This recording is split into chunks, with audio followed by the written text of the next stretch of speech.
Right. So இன்றைக்கி நம்ம வந்து செய்யுள்ளிருந்து நம்ம எப்போவுமே டிஎன்பிஎஸ்சி கொஸ்டினில் 4லிருந்து 6 வரை கவர் ஆகக்கூடிய கேள்வி எதுலேருந்து வரும் அப்படின்னா 11 கீழ்கணக்கு நூல், 11 மேல்கணக்கு நூல்கள் அப்படின்னு சொல்லுவோம். ஸோ அதில் 11 மேல்கணக்கு நூல்கள் 8 தொகையும் 10 பாட்டும் பார்த்துடலாம். சரியா? ரைட். ஸோ 8 தொகையும் 10 பாட்டும் அப்படின்னும் போதே நமக்கு வந்து கிட்டத்தட்ட 4லிருந்து 6 கேள்விகள் வரை நமக்கு கவர் ஆகிடும். சரியா? ஸோ எதுக்கு 8 தொகை 10 பாட்டு? அப்போ சங்க காலத்தில் உருவான நூல்களைத்தான் நம்ம என்ன சொல்லுவோம், 8 தொகை 10 பாட்டு. அப்போ சங்க காலம் பற்றி தெரிந்து கொள்வதற்கான ஆதாரங்களில் வந்துட்டு 8 தொகையும் 10 பாட்டும் one of the most important, ரொம்ப ரொம்ப மிக முக்கியமான பங்குகளை வகிக்கக்கூடியது. சரியா? ஸோ அப்போ 8 தொகை நூல்கள் நற்றிணை, குறுந்தொகை, ஐங்குறுநூறு, பதிற்றுப்பத்து, பரிபாடல், கலித்தொகை, அகநானூறு, புறநானூறு அப்படிங்கிறதான். இது எப்படி சொல்லுவாங்க அப்படின்னா, நற்றிணை, நற்றிணை, நல்ல குறுந்தொகை, ஐங்குறுநூறு, ஒத்த பதிற்றுப்பத்து, ஒங்கு பரிபாடல், கற்றறிந்தார் ஏத்தும் கலியோடு அகம் புறம் என இத்திரத்து 8 தொகை அப்படின்னு சொல்லுவோம். இல்லை அடி வரையறை கொடுத்துருக்காங்க பாருங்கள், நற்றிணை. ஸோ அப்போ 8 தொகையில் முதலாவதாக வைத்து பாடப்படும் நூல் நல் என்ற அடைமொழி பெற்ற நூல் அப்படின்னா எதை சொல்லுவாங்க, நற்றிணை. ஸோ இந்த நற்றிணை அப்படிங்கிறது 9லிருந்து 12 வரை 9 அடி சிற்றலையும் 12 அடி பேரலையும் கொண்டது. ஸோ இதுக்கு வந்து தொகுத்தவர் யார் அப்படின்னு தெரியாது. முதல்ல தொகுத்தவர் யார், தொகுப்பித்தவர் யார் அப்படின்னு. தொகுத்தது அப்படின்னா தேடி தேடி தேடி அந்த பாடல்களை வந்துட்டு தொகுக்கிறது தான் வந்துட்டு தொகுத்தவர் அப்படின்னு சொல்லுவோம். தொகுப்பித்தவர் அப்படின்னா அதை கம்பைன் பண்ணி பிரிண்ட் போட்ட மாதிரி. சரியா? அப்போ தொகுப்பித்தவர் நற்றிணையை தொகுப்பித்தவர் பன்னாடு தந்த பாண்டியன் மாறன் வழுதி.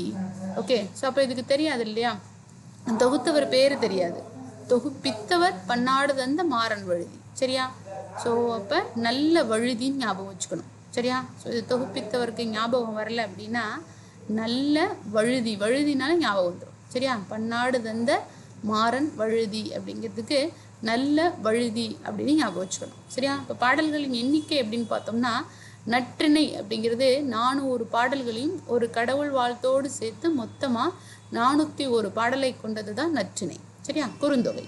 ஸோ அடுத்து குறுந்தொகை அப்படின்னு பார்த்தோம்னா நல்ல குறுந்தொகை. அப்போ நல்ல அப்படின்னு நல்லுக்கும் நல்லுக்கும் வித்தியாசம் புரிஞ்சுக்கணும். சரியா?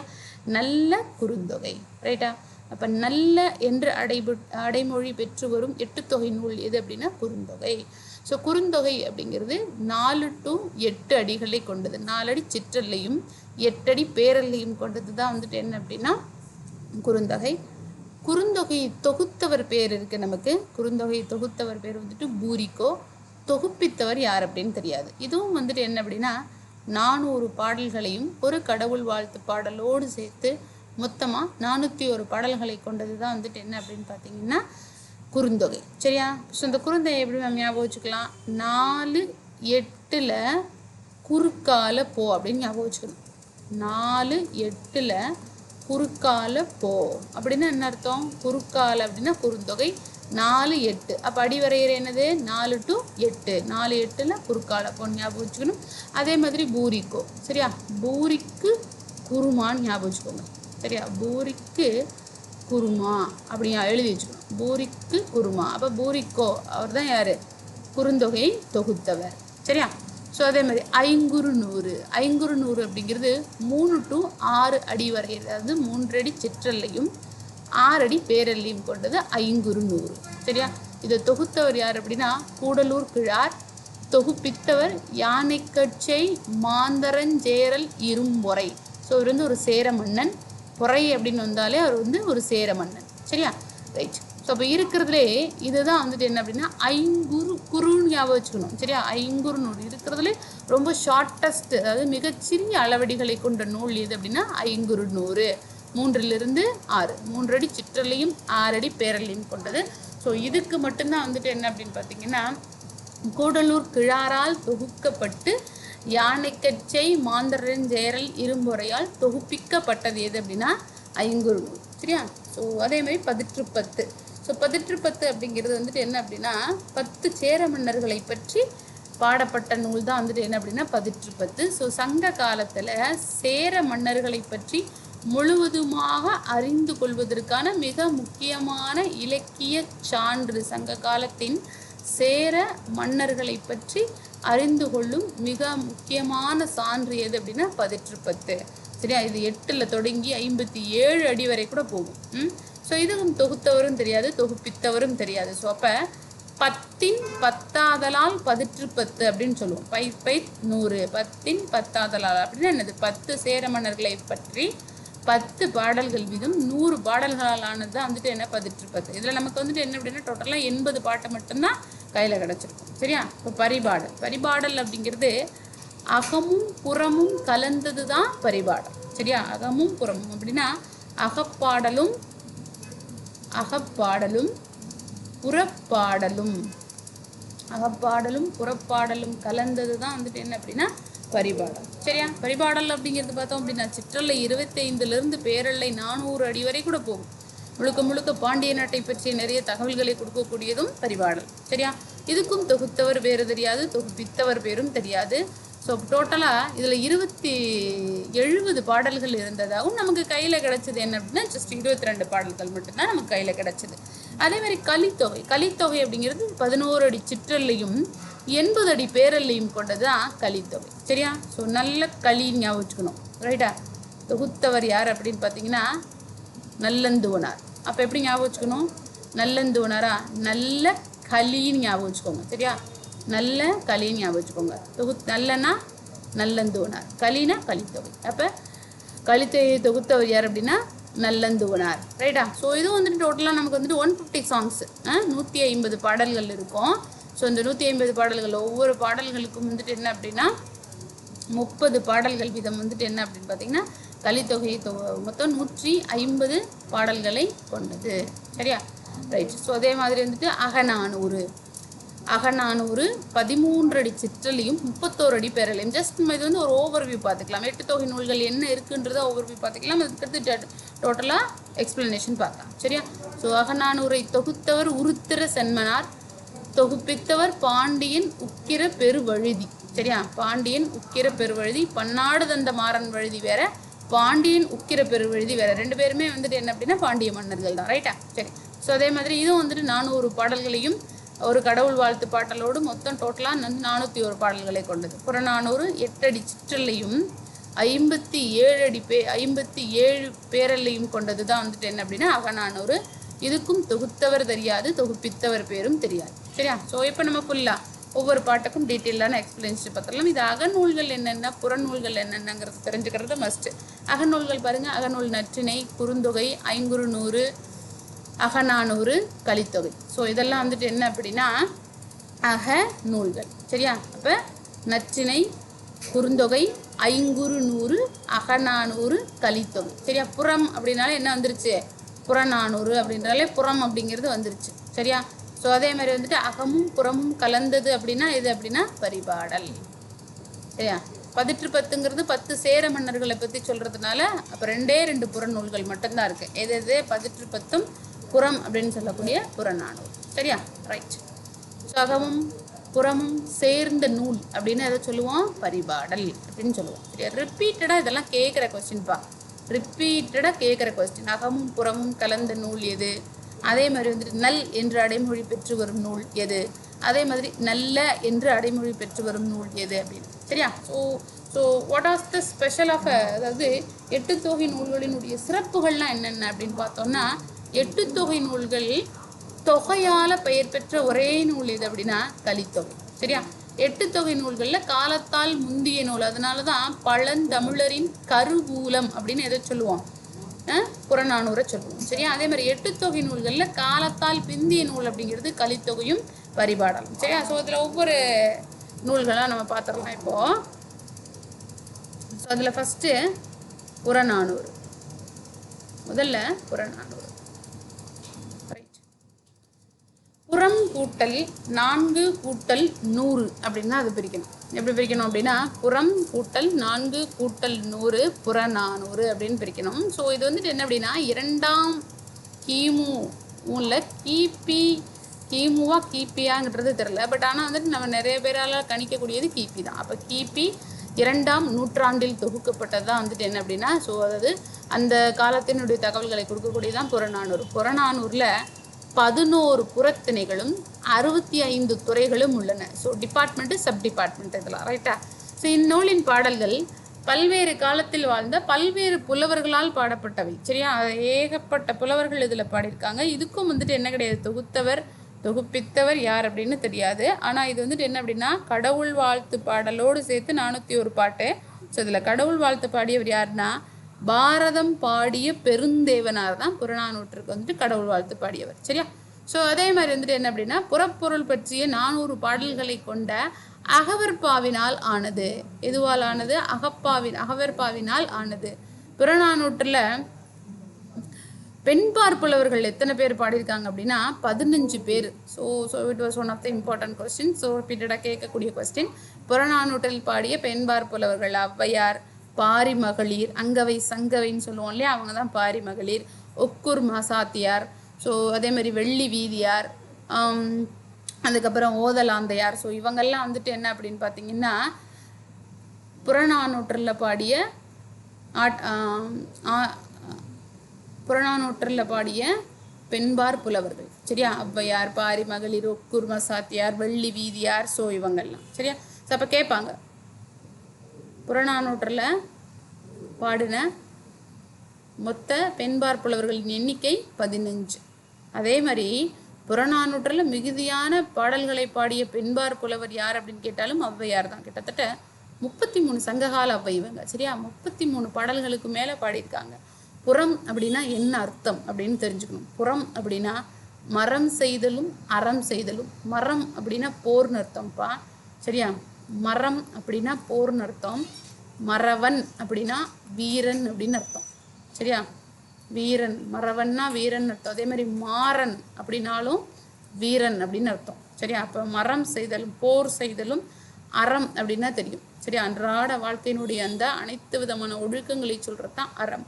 அப்போ புறம் என்பதன் பொருள் என்ன அப்படின்னா மரம் செய்தலும் அறம் செய்தலும். சரியா. ஸோ இந்த புறநானூறு அப்படிங்கிறது தமிழருடைய வாழ்வியல் சிந்தனைகளை கருவூலமாக கொண்டு விளங்கக்கூடிய நூல் தான் புறநானூறு. அப்போ தமிழனுடைய வாழ்வியல் சிந்தனைகளை கருவூலமாக கொண்டு விளங்கக்கூடிய 8 தொகை நூல் எது அப்படின்னா புறநானூறு. ஸோ இது most of the time so யாரை பற்றின அதிகமான பாடல்களை கொண்டது புறநானூறு அப்படின்னா முடிவுடை வேந்தர்கள், சிற்றரசர்கள், அமைச்சர்கள், சேனை தலைவர்கள், போர் வீரர்கள், அதே மாதிரி கடையேழு வள்ளல்கள். சரியா, பாரி, காரி, அண்டிரன், நல்லி, எழினி, பேகன், அதியமான் இருக்காங்களே. ஸோ இந்த கடையேழு வள்ளல்களை பற்றியும் அதே மாதிரி கடைச்சங்க காலத்தில் வாழ்ந்த புலவர்களுடைய வரலாற்று குறிப்புகளை அதிகமாக பொதிந்து வைத்திருக்கக்கூடிய நூல் எதுவும் புறநானூறு தான்.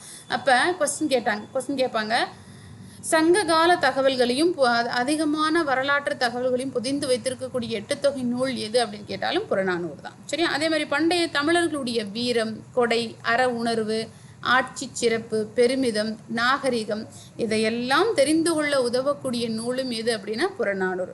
சோழன் செங்கனானின் தோல்வியுற்று சிறைப்பட்ட சேரமான் கணைக்கால இரும்புரை காவலாளி காலம் தாழ்த்தி தண்ணீர் தந்ததால் அதை கூட ஒரு அவமானம் அப்படின்னு கருதி உயர்த்துறந்ததாக பல மன்னர்களுடைய வீரமும் கொடையும் பற்றி சொல்லக்கூடிய நூல் தான் என்ன அப்படின்னா புறநானூறு. சரியா.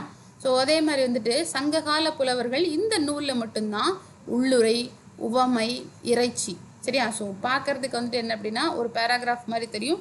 பட் ஆனால் அதுக்குள்ளே உள்ளே போய் பார்த்தோம் அப்படின்னா லாட் ஆஃப் த மீனிங்ஸ் இருக்கும். அதை தான் என்ன சொல்லுவோம் அப்படின்னா உள்ளுரை, உவமை, இறைச்சி அப்படின்னு சொல்லுவோம். சரியா. அப்போ உள்ளுரை, உவமை, இறைச்சி அப்படின்னு சொல்லக்கூடிய இலக்கிய உத்திகளை மிக அதிகமாக கையாண்ட நூலும் எது அப்படின்னு பார்த்தோம் அப்படின்னா நம்மளுடைய புறநானூறு தான். சரியா. Yes, right. அடுத்து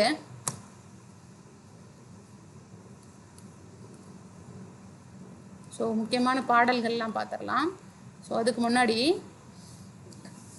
புறநானூற்றினுடைய பாடல்களை திணைத்துறைகளோடு இணைத்து படிக்க வேண்டும். ஸோ அப்போ தான் வந்துட்டு என்ன அப்படின்றது நமக்கு புரியும். அதே மாதிரி உள்ளுரை, உவமை, இறைச்சி அப்படின்னு பார்த்தோம் இல்லையா. ஸோ அது என்ன அப்படின்னு பார்க்கணும். உள்ளுரை, உவமை அப்படிங்கிறது வெளிப்படையாக தெரியும் பொருளோடு பிரிதொரு பொருள். சரியா. ஸோ டைரெக்டாக இருக்கிறதோட மற்றதோட டைரெக்டாக ஒரு மீனிங் இருக்குது அப்படின்னா அது கூட இன்னொரு பொருளை கம்பேர் பண்ணி சொல்கிறதுக்கு பேர் தான் வந்துட்டு என்ன சொல்லுவோம் அப்படின்னா உள்ளுரை, உவமை அப்படின்னு சொல்லுவோம். சரியா. அதே மாதிரி இதில் வந்துட்டு என்ன அப்படின்னா கம்பேர் பண்ணக்கூடிய பொருள் வந்துட்டு என்னவா இருக்காது அப்படின்னா டைரெக்டாக தெரியாது, சரியா, வெளிப்படையாக இருக்காது. ஊமிக்கப்படும் பொருள் அப்படிங்கிறது வந்துட்டு என்ன அப்படின்னா தெய்வமொழிந்த கருப்பொருளாக இருக்க வேண்டும் அப்படின்னு சொல்கிறாங்க, சரியா. ஸோ அதே மாதிரி புறநானூற்றினுடைய சில பாடல்களை வந்துட்டு ஆங்கிலத்தில் மொழிபெயர்த்தவர். அப்போ புறநானூற்றை ஆங்கிலத்தில் மொழிபெயர்த்தவர் யார் அப்படின்னா ஜி.யு. போப். இது ரிப்பீட்டடாக கேட்கக்கூடிய கொஸ்டின், சரியா, ரிப்பீட்டடாக கேட்கக்கூடிய கொஸ்டின். புறநானூற்றை ஆங்கிலத்தில் மொழிபெயர்த்தவர் யார் அப்படின்னா ஜி.யு. போப். அதே மாதிரி ஸோ இது வந்துட்டு என்ன அப்படின்னு பார்த்தீங்கன்னா 2000 ஆண்டுகளுக்கு முற்பட்ட காலம், சங்க காலத்தை பற்றி அதிகமான தகவல்களை கொடுக்கக்கூடியது. ஸோ அதே மாதிரி நான் சொன்ன மாதிரி தமிழ் வரலாற்று கருவூலம் என்று அழைக்கப்படக்கூடிய நூலும் இதுதான் அப்படின்னா புறநானூறு தான், சரியா, ரைட். ஸோ இதில் புறநானூற்றில் வந்துட்டு ரொம்ப சிறப்பாக கூறப்பட்ட மன்னர்கள் யார் அப்படின்னா அதியமான், நெடுமான், அஞ்சி. யார் அப்படின்னு பார்த்தீங்கன்னா இவர் வந்துட்டு ஒரு கடையேழு வள்ளல், சரியா. ஸோ இந்த சிற்றரசர்கள். ஸோ அதே மாதிரி வந்துட்டு என்ன அப்படின்னா அவ்வைக்கு நெல்லிக்கனி இந்த அதியமான், நெடுமான், அஞ்சி. ஸோ இப்போ லாஸ்ட்டாக நடந்த குரூப் 4ல் கூட கேட்டிருந்தாங்க சத்திய புத்திரர் அப்படின்னு, சத்திய புத்திரர் அப்படின்னு அசோகருடைய கல்வெட்டில் குறிக்கப்பட்ட மன்னன் யார் அப்படின்னா இந்த அதியமான், நெடுமான், அஞ்சி. அதே மாதிரி ஆய் அண்டீரன். ஸோ இந்த ஆய் அண்டீரன் அப்படிங்கிறவன் யார் அப்படின்னா ஸோ நாகம் தந்த நீலமணியை வந்துட்டு மறுபடியும் சிவனுக்கே அளித்த ஒரு கடையேழு வல்லன் தான் ஆய் அண்டீரன், சரியா. பொதிகைக்கு தலைவனாக இருந்தவன், பொதிகை மலைக்கு தலைவனாக இருந்தவன். அதே மாதிரி ஒய்மான் நல்லிய கோடன். ஸோ அதே மாதிரி சோழன் கரிகால் பெருவளத்தான், கல்லணையை கட்டிய சோழன் கரிகால் பெருவளத்தான். சங்ககால சோழர்களில் மிகவும் சிறப்புற்ற ஒரு அரசர் யார் அப்படின்னு பார்த்தீங்கன்னா சோழன் கரிகால் பெருவளத்தான். அதே மாதிரி பார்த்தோம் அப்படின்னா வள்ளல்களில் மிகச்சிறந்த ஒரு வள்ளல் யார் அப்படின்னு பார்த்தீங்கன்னா குமணவள்ளல், முதுரை மலைக்கு தலைவனாக இருந்தவன்.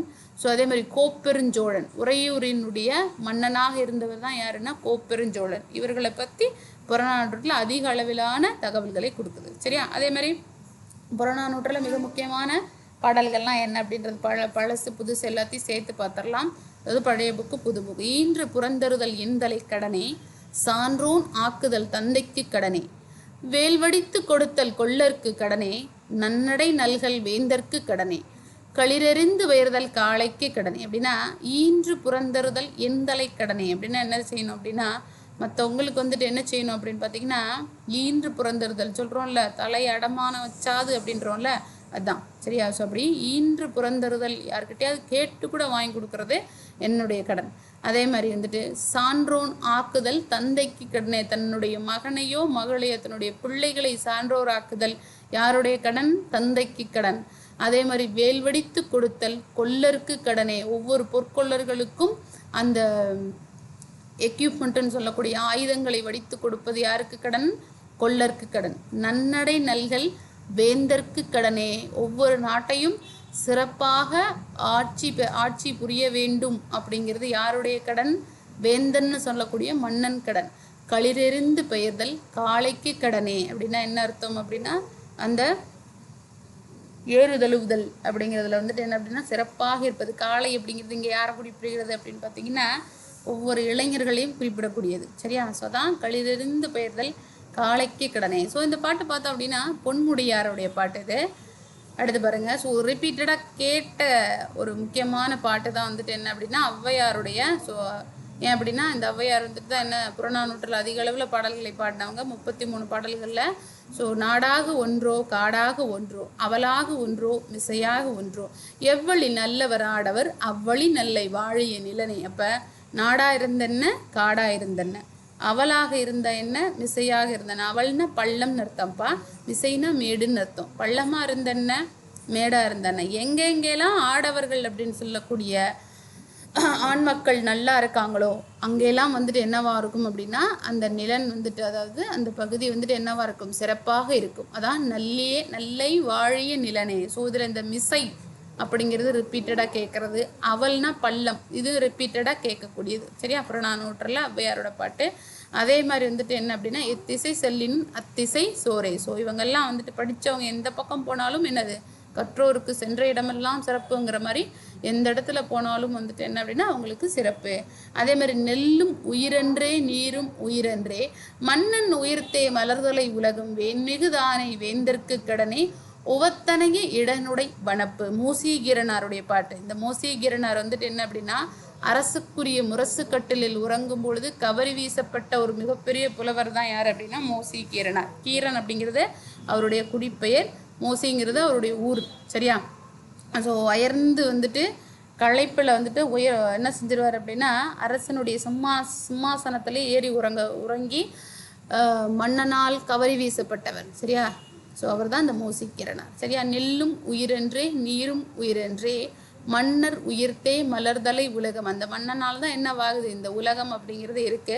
வேண்மிகு தானே வேந்தற்கு கடனே உவத்தனைய இடனுடைய வனப்பு. அப்படின்னா என்ன அர்த்தம் அப்படின்னா, நாடுங்கிறது சிறப்பாக இருக்கணும். அப்படி சிறப்பாக ஆண்டாதான் வந்துட்டு என்ன அப்படின்னா அந்த மன்னனுடைய கடன் அப்படின்னா கடமை அப்படின்னு அர்த்தம். அதுதான் வந்துட்டு என்ன அப்படின்னா அந்த நாட்டை சிறப்பாக ஆள்வது தான் மன்னனுடைய கடமை. சரியா? ஸோ அதே மாதிரி பாருங்கள், புறநானூற்றில் ரொம்ப ஃபேமஸாக ரிப்பீட்டடாக கேட்கக்கூடிய இன்னொரு பாட்டு, 9 நாழி உடுப்பவை 2 செல்வத்து பயனே ஈதல். நக்கீரரோட பாட்டு பாருங்கள். 9 நாழி, எல்லாருமே ஒரு கைப்பிடிக்கு மேலேயா சாப்பிட்றோம். அதே மாதிரி மேலாடை கீழாடை 2 ஆடை தான், உடுப்பவை 2. அதே மாதிரி செல்வத்தின் பயனே ஈதல் அப்படின்னா என்ன, நம்ம சம்பாரித்து வச்சுருக்கக்கூடிய சொத்துங்கிறது மற்றவங்களுக்கு கொடுத்து உதவணும். அப்படி இருந்தால் தான் அது செல்வம். அது அப்போ தான் அதுக்கு வந்துட்டு என்னது, பயன். சரியா? அதான் செல்வத்து பயனே ஈதல் அப்படின்னு நக்கீரரோட பாட்டு. அதே மாதிரி யாதும் ஊரே யாவரும் கேளீர். கேளீர்னா என்ன அர்த்தம் அப்படின்னா நட்பு அப்படின்னு அர்த்தம்ப்பா. சரியா? எல்லாரும் எல்லாரும் வந்துட்டு ஒரே ஊர் தான், எல்லா ஊரும் எங்களுக்கு ஒரே ஊர் தான், எல்லாருமே எங்களுக்கு நண்பர்கள் தான். அதான் கேளீர். தீதும் நன்றும் பிறர் தர வாரா. ஸோ இது ரொம்ப ஃபேமஸான ஒரு கொட்டேஷன். ஸோ அதாவது என்ன அப்படின்னா, நல்லதும் கெட்டதும் மற்றவங்க கொடுக்கறது இல்லை, நம்ம என்ன செய்கிறோமோ அதுவே வந்துட்டு ரிஃப்ளெக்ட் ஆகுறதா வந்துட்டு என்னது, தீதும் நன்றும் பிறர் தர வாரா. அதே மாதிரி வந்துட்டு என்ன அப்படின்னா, பெரியோரை வியத்தலும் இளமே சிறியோரை இகழ்த்தனும் இளமே. யாரையுமே என்ன செய்யக்கூடாது, துச்சம்னு நினச்சிடக்கூடாது. ஸோ கணியன் பூங்குன்றனாரோட பாட்டு. ஸோ அதே மாதிரி வந்துட்டு என்ன அப்படின்னா, ஸோ இது ரிப்பீட்டடாக கேட்கக்கூடியது. உண்டி கொடுத்தாரே உயிர் கொடுத்தார். உண்டி கொடுத்தாரே உயிர் கொடுத்தார். யாருக்கெல்லாம் நம்ம உணவும் உடையும் கொடுக்குறோமோ அவங்க வந்துட்டு என்ன அப்படின்னு பார்த்தீங்கன்னா, அவங்களுக்கு வந்துட்டு உயிர் கொடுத்ததுக்கு சமானம். இப்படி மணிமேகலையும் சொல்லும், உண்டி கொடுத்தார். அறம் என்ன, அது மணிமேகலை என்ன சொல்லும் அப்படின்னா, அறம் செய்தல். இது வந்துட்டு உண்டி கொடுத்தாரே உயிர் கொடுத்தார் அப்படின்னு சொல்கிறது யார் அப்படின்னா குடபுலவியனாருடைய பாட்டு இது. சரியா? குடபுலவியனாரோட பாட்டு. அதே மாதிரி வந்துட்டு என்ன அப்படின்னா, உண்டி கொடுத்தாரே உயிர் கொடுத்தார். அறம் என்பது யாதன கேட்பின் உண்டி கொடுத்தோர் உயிர் கொடுத்தோரே அப்படின்னு சொல்கிறது மணிமேகலை. சரியா? ஸோ அதே மாதிரி வந்துட்டு ஸோ இதெல்லாம் ரொம்ப இந்த வரிகள்லாம் திருப்பி திருப்பி திருப்பி என்ன கேட்கக்கூடிய வரிகள். சரியா? ரைட். அடுத்து இந்த பாடல் வரிகள்.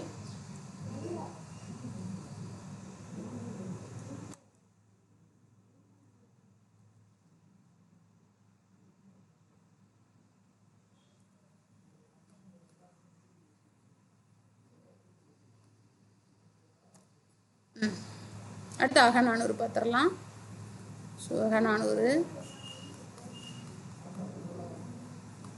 அகம் கூட்டல் 4 கூட்டல் 100 அப்படித்தான் அகநானூறு அப்படின்னு பிரிக்கணும்.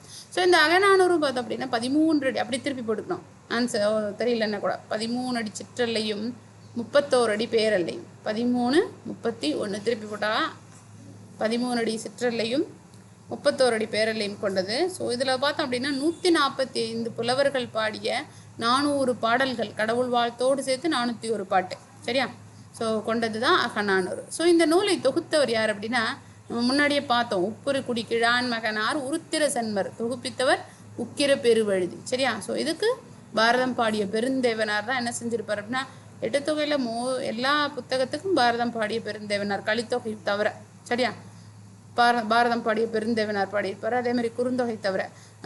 ஸோ இதில் பார்த்தோம் அப்படின்னா மன்னர்கள், அவங்களுடைய வரலாற்று செய்திகள், இயற்கை வர்ணனைகள், அதே மாதிரி உள்ளுரை, இறைச்சி முதலான செய்திகளை விரிவாக எடுத்துரைக்கக்கூடியதான் அகநானூறு. ஸோ அகப்புற நூல்களில் தமிழில் பல இருப்பினும் அகம் அப்படின்னு பெயர் பெற்ற இலக்கிய நூல். அப்போ கொஸ்டின் இப்படி கேட்கலாம். சரியா? அகம் என்றே பெயர் பெற்ற இலக்கிய நூல் எது அப்படின்னா அகநானூறு. அகப்பொருள் இலக்கணம்னா எப்படி இருக்கணும் அப்படின்னு அதற்கே இலக்கியமாக திகழக்கூடிய நூலும் எது அப்படின்னா அகநானூறு. சரியா? ஸோ அதே மாதிரி வந்துட்டு என்ன அப்படின்னா இது குடவோலை தேர்தல் முறை பற்றி கூறும் நூல். சோழர்கள் காலத்தில் இருந்த மிக முக்கியமான ஒரு தேர்தல் முறை தான் வந்துட்டு என்ன அப்படின்னா குடவோலை தேர்தல். குடவோலை கண்ட தமிழ் குடி. சரியா? ஸோ அப்போ குடவோலை தேர்தல் முறை பற்றி கூறக்கூடிய நூல் வந்துட்டு என்ன அப்படின்னா அகநானூறு. இந்த குடவோலை தேர்தல் முறை அப்படிங்கிறது எந்த காலம்? சோழர்களுடைய காலத்தில் இருந்தது. சரியா? ரைட். ஸோ அதே மாதிரி வந்துட்டு என்ன அப்படின்னு பார்த்தீங்கன்னா ஒரு ஒழுங்கு முறையில் தொகுக்கப்பட்ட ஒரே தொகை நூல் எது அப்படின்னாலும் அகநானூறு தான். பண்டை தமிழருடைய திருமண முறைகள் முதற்கொண்டு டீட்டெயில்டாக விளக்கக்கூடிய நூல் அகநானூறு. ஸோ இந்த அகநானூரை நெடுந்தொகை, பெருந்தொகை, அதே மாதிரி அகப்பாட்டு என்றெல்லாம் சிறப்பிக்கப்படக்கூடிய நூல் எது அப்படின்னா அகநானூறு. சரியா?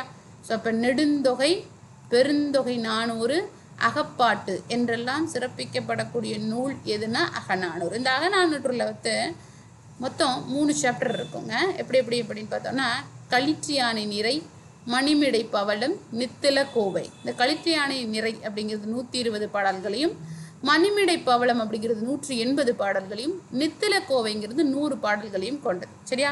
ஸோ இது வந்துட்டு என்ன அப்படின்னா திணை வகைகளாக பிரித்திருப்பினும் இதில் முதல்ல வரக்கூடியது எது அப்படின்னா பாலைத்திணை, 2வது குறிஞ்சித்திணை, 3வது முல்லைத்திணை, அப்போ 4வது மருதத்திணை, 5வது தான் நெய்தல் திணை. சரியா? அப்போ பாலை, குறிஞ்சி, முல்லை, மருதம், நெய்தல் அப்படின்னு வரிசைப்படுத்தி எந்த 8 தொகை நூல்களில் வரும் அப்படின்னு பார்த்தீங்கன்னா அகநானூறு. சரியா?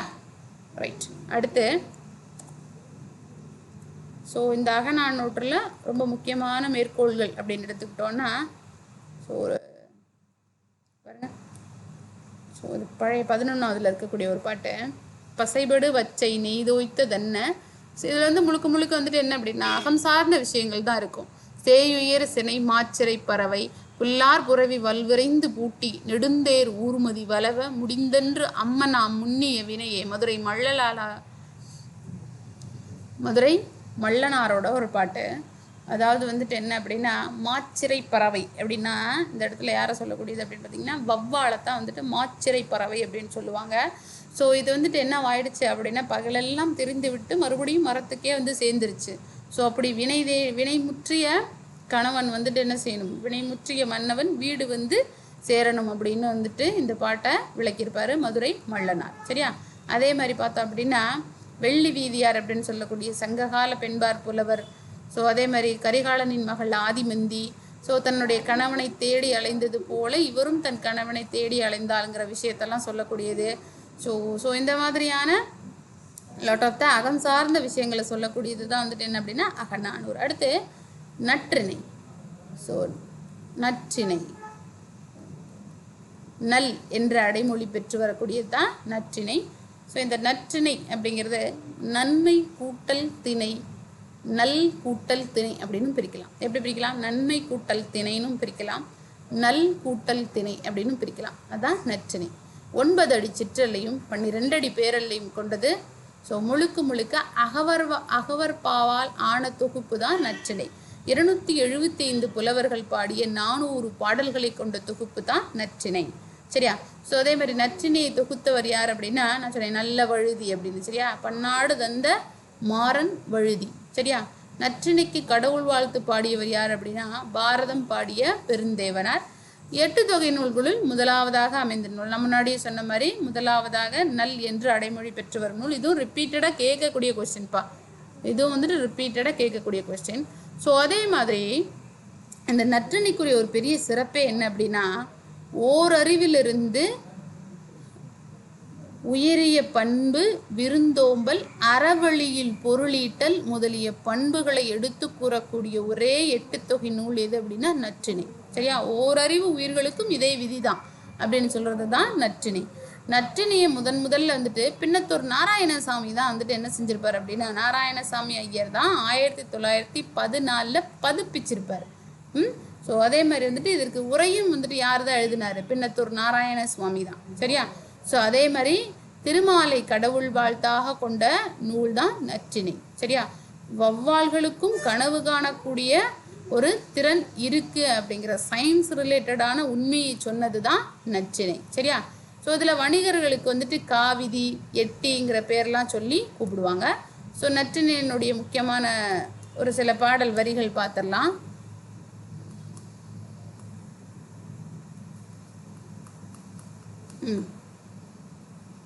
ஸோ இது பழைய புக்கில் இருக்கு.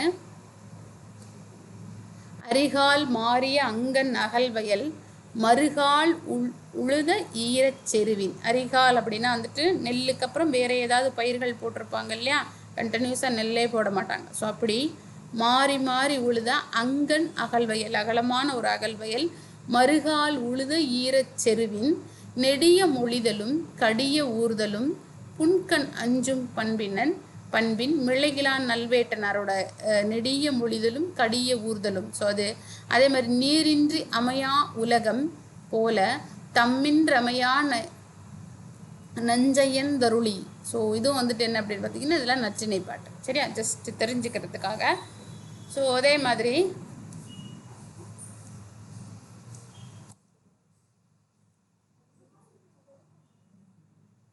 அடுத்து குறுந்தொகை. S right. ஸோ செய்யுள் அப்படிங்கிறது வந்துட்டு உங்களுக்கு இந்த மாதிரி மாடலில் தான் இருக்கும். ஓகே, ஸோ இது ரிப்பீட்டடாக வரக்கூடிய கொஸ்டின்ஸ் நம்ம சொல்லியாச்சு. ஸோ ஓகே, ஸோ உரைநடையில் வந்து ஸோ நமக்கு ரிப்பீட்டடாக கேட்கக்கூடிய ஒரு சில சாப்டர்ஸ்லேருந்து நம்ம ஒரு ஓவர்வியூ பார்க்கலாம். ஸோ ரிப்பீட்டடாக எதுலேருந்து கேட்குறாங்க அப்படின்னா இந்த நோய் நீக்கும் மூலிகைகள். ஸோ இது வந்து 9th ஓல்டு புக்கு. ஸோ இதிலிருந்தும் என்ன அப்படின்னா ரிப்பீட்டடாக கொஸ்டின்ஸ் கேட்டுக்கிட்டே இருக்காங்க. சரியா, சரி. நோய் நீக்கும் மூலிகைகள் அப்படின்னும் போது ஃபஸ்ட்டு நம்ம என்ன பார்க்கலாம் அப்படின்னா இந்த கீழா நெல்லி அப்படிங்கிறது. சரியா, ஸோ முதல்ல துளசி. ஸோ துளசி அப்படிங்கிறது வந்துட்டு என்ன அப்படின்னா எல்லா வீடுகளிலும் தோட்டங்களிலும் நந்தவனங்களிலும் எளிதில் காண கிடைக்கக்கூடிய ஒரு செடி தான் என்ன அப்படின்னா துளசி செடி. ஸோ இந்த துளசி செடி அப்படிங்கிறது என்ன விதமான ஒரு மருத்துவ மூலிகை அப்படின்னு பார்த்தோம் அப்படின்னா மார்பு சளி, நீர்க்கோவை, தலைவலி, ஸோ இந்த மாதிரியான பிரச்சனைகளை வந்துட்டு எளிதில் தீர்க்கக்கூடிய செடி தான் வந்துட்டு என்ன சொல்லுவோம் அப்படின்னா துளசி செடி. சரியா, ஸோ இந்த துளசி செடி அப்படிங்கிறது வந்துட்டு ஆன்மீகத்துக்கும் அதிக அளவில் பயன்படுவதோடு மட்டும் இல்லாமல் நம்மளுடைய உடல் பிணிகளை வந்துட்டு எளிதில் நீக்கக்கூடிய நோய் தான் எது அப்படின்னா துளசி செடி. அதே மாதிரி ரிப்பீட்டடாக கேட்கக்கூடிய ஒரு மூலிகை என்ன சொல்லுவாங்க அப்படின்னா கீழ்வாய் நெல்லி அப்படின்னும் கீழா நெல்லி அப்படின்னும் கீழ்காய் நெல்லி. ஸோ இப்போ நடந்த குரூப் 4ல் கேட்டாங்க இந்த கொஸ்டின். கீழ்காய் நெல்லி, கீழா நெல்லி, கீழ்வாய் நெல்லி அப்படிங்கிற பெயர்களில் அழைக்கப்படக்கூடிய ஒரு மருந்து தான் எது அப்படின்னா கீழா நெல்லி. மஞ்சக்காமாலைக்கு ஒரு மிக அரிய மருந்து தான் எது அப்படின்னா கீழா நெல்லி. சரியா, ஸோ இந்த கீழா நெல்லி அப்படிங்கிறது வந்துட்டு என்ன அப்படின்னு பார்த்தீங்கன்னா எருமைத்தயிரோட ஒரு நல்லா அரைச்சி 50 கிராம் அளவில் அரைச்சி 200 மில்லி லிட்டர் எருமை தயிரோட கலந்து காலையிலையும் சாயந்தரமும் வெறும் வயிற்றில் உட்கொள்ளாமல் வந்துட்டு என்ன செய்யணும், சாப்பிட்டோம் அப்படின்னு பார்த்தோம் அப்படின்னா இந்த நோய் வந்துட்டு என்ன ஆயிரும் அப்படின்னா சீக்கிரமாக குணமாயிரும். சரியா, ஸோ அதே மாதிரி தூதுவளை. ஸோ மிக அருமையான ஒரு மருந்து தான் எது அப்படின்னா தூதுவளை. ஸோ இந்த தூதுவளை அப்படிங்கிறத தூதுளை அப்படின்னும் அதே மாதிரி சிங்கவல்லி அப்படின்ற வேறு பேர்களால் அழைக்கக்கூடிய நோய். இதுவும் வந்துட்டு என்ன அப்படின்னு பார்த்தீங்கன்னா ரிப்பீட்டடாக கேட்கக்கூடிய ஒரு கொஸ்டின்ஸ். சரியா, ஸோ தூதுவளை அப்படிங்கிறது வந்துட்டு தூதுளை அப்படின்னும் சிங்கவல்லி அப்படின்ற பல பேர்களில் அழைக்கப்படக்கூடியது தான் எது அப்படின்னா இந்த தூதுவளை. ஸோ இந்த தூதுவளையை வந்துட்டு ஞானப்பச்சிலை அப்படின்னு வந்துட்டு என்ன செய்வார் அப்படின்னு பார்த்தீங்கன்னா வள்ளலார் வந்துட்டு அடிக்கடி சொல்லுவார். சரியா, இது வந்துட்டு குரல் வளத்தை மேம்படுத்துவதோடு மட்டுமல்லாமல் வாழ்நாளை நீட்டிக்கக்கூடிய ஒரு மிக அருமையான ஒரு மூலிகை தான் எது அப்படின்னா இந்த தூதுவளை. சரியா, ஸோ இந்த தூதுவளை அப்படிங்கிறது வந்துட்டு என்ன அப்படின்னு பார்த்தீங்கன்னா இது வந்து ஒரு வகையான கொடி வகையை சேர்ந்தது. ஸோ எல்லா தோட்டங்கள்லையும் வேலி ஓரங்களிலும் இயல்பாக வளரக்கூடிய ஒரு வகையான கொடி வகை தான் எது அப்படின்னா தூதுவளை. சரியா, ஸோ இந்த தூதுவளை அப்படிங்கிறது வந்துட்டு என்ன அப்படின்னா நல்லெண்ணெயில் சமைச்சு சாப்பிட்டோம் அப்படின்னா நமக்கு இருக்கக்கூடிய இந்த மூச்சு பிரச்சனைகள், சுவாச பிரச்சனைகள்லாம் சீக்கிரமாக குணமாயிடும். சரியா, அதே மாதிரி குப்பைமேனி, மேனி துலங்க குப்பை மேனி அப்படின்னு சொல்லக்கூடிய ஒரு பழமொழியே உண்டு. சரியா, ஸோ இது வந்துட்டு என்ன அப்படின்னா சரும பிரச்சனைகளை சீக்கிரமாக குணப்படுத்தக்கூடியது. அதே மாதிரி குழந்தைங்களுக்கு கொடுத்தோம் அப்படின்னு பார்த்தீங்கன்னா குடலில் உள்ள பூச்சிகள்லாம் வந்துட்டு என்ன செஞ்சிடும், குடலில் உள்ள புழுக்கள்லாம் வேகமாக வெளியில் வந்துடும். அந்த அளவுக்கு வந்துட்டு என்ன மிக அற்புதமான ஒரு மூலிகை செடி தான் வந்துட்டு என்ன அப்படின்னா குப்பைமேனி. சரியா, அடுத்து பார்த்தோம் அப்படின்னா கற்றாழை. சரியா, ஸோ இந்த கற்றாழை அப்படிங்கிறதுக்கு வந்துட்டு என்ன அப்படின்னா குமரி அப்படின்னு ஒரு பேர் உண்டு. இதுவும் வந்துட்டு என்ன அப்படின்னா ரிப்பீட்டடாக கேட்கக்கூடிய ஒரு ஸோ அப்போ கற்றாழைக்கு குமரிங்கிற ஒரு பேரும் உண்டு. அதே மாதிரி பெண்களுடைய கருப்பை சார்ந்த நோய்களை நீக்குவதால் இதை எப்படி சொல்லுவாங்க அப்படின்னா குமரி கண்ட நோய்க்கு குமரி கொடு அப்படிங்கிற வழக்கும் ஏற்பட்டது. சரியா, ஸோ அப்போ தமிழில் குமரி என்று பெயரோடு அழைக்கப்படக்கூடிய தாவரம் எது அப்படின்னு பார்த்தோம் அப்படின்னா ஸோ அது வந்துட்டு கற்றாழை. சரியா, ஸோ இந்த கற்றாழை அப்படிங்கிறது வந்துட்டு குமரி இந்த ரிப்பீட்டடாக வந்துட்டு இதெல்லாம் கேட்குற கொஸ்டின்ஸ்பா. சரியா, ஸோ அதே மாதிரி வந்துட்டு என்ன அப்படின்னா ஸோ முருங்கைக்கீரை, கருவேப்பிலை இதெல்லாம் வந்துட்டு என்ன அப்படின்னா நிறைய இரும்பு சத்துக்களை கொண்ட கீரை வகைகள். சரியா, ஸோ அதே மாதிரி வந்துட்டு என்ன அப்படின்னு பார்த்தீங்கன்னா கருவேப்பிலைங்கிறது கூட ஒரு மூலிகை தான். ஸோ இது வந்துட்டு என்ன செய்யும் அப்படின்னு பார்த்தீங்கன்னா மனத்திற்காக மட்டுமல்லாமல் உணவில் சேர்க்கப்படக்கூடிய இலையாக இதை கருதுதல் கூடாது. இதை வந்து என்ன செய்யணும், ஒரு மண் சட்டியில் 300 மில்லி அளவு பசுவின் பாலை ஊற்றி வேடு கட்டி ஸோ அதில் வந்துட்டு காம்பு நீக்கிய கொழுந்து இலைகளை போட்டு சிறுதியில் அவித்து அதனை வந்துட்டு என்ன செய்யலாம் அப்படின்னா ஏதாவது விஷக்கடி இருந்தது அப்படின்னா ஸோ அதில் அப்ளை பண்ணும்போது வந்துட்டு என்ன ஆகும்னா அது சீக்கிரமாக வந்துட்டு குணமடைஞ்சிரும். ஸோ அந்த அளவுக்கு வந்துட்டு ரொம்ப பவரான ஒரு மூலிகை தான் எது அப்படின்னா கருவேப்பிலை. சரியா, ஸோ அதே மாதிரி அடுத்து பார்த்தோம் அப்படின்னா கரிசலாங்கண்ணி இருக்கு இல்லையா, ஸோ அதை பற்றி கொடுத்துருக்காங்க. கரிசலாங்கண்ணி அப்படிங்கிறது வந்துட்டு என்ன அப்படின்னா இரத்த சோகை, செரிமான கோளாறு, மஞ்சள் காமாலை இந்த மாதிரியான நோய்களுக்கு மிக ஒரு அருமையான மருந்து தான் கரிசலாங்கண்ணி. ஸோ இந்த கரிசலாங்கண்ணி அப்படிங்கிறது கண் பார்வையை தெளிவாக்கக்கூடியது, நரையை போக்கக்கூடியது. கரிசலாங்கண்ணிக்கு வேற என்ன பேர்கள்லாம் கூப்பிடுவாங்க, கரிசாலை, கையாந்தகரை, பிருங்கராசம், தேகராசம் அப்படிங்கிற பேர்லெல்லாம் கூப்பிடுவாங்க. சரியா, ஸோ இது வந்துட்டு என்னது ரிப்பீட்டடாக கேட்ட கொஸ்டின்ஸ். கரிசாலை, கரிசலாங்கண்ணியினுடைய வேறு பெயர்கள் என்ன, கரிசாலை, கையாந்தகரை, பிருங்கராசம், தேகராசம் இதெல்லாம் வந்துட்டு கரிசலாங்கண்ணியுடைய வேறு பெயர்கள். சரியா, அதே மாதிரி மணத்தக்காளி. ஸோ இந்த மணத்தக்காளி அப்படிங்கிறது வந்துட்டு வாய்ப்புண், குடல் புண் இதெல்லாம் வந்துட்டு வேகமாக குணப்படுத்தக்கூடிய மிக அருமையான ஒரு மூலிகை தான் மணத்தக்காளி. சரியா, ஸோ அதே மாதிரி வந்துட்டு என்ன அப்படின்னா ஸோ இது வந்துட்டு அதுக்கடுத்து வல்லாரை. இந்த வல்லாரை அப்படிங்கிறது நினைவாற்றல் பெருக உதவக்கூடிய ஒரு மிக அருமையான ஒரு மூலிகை.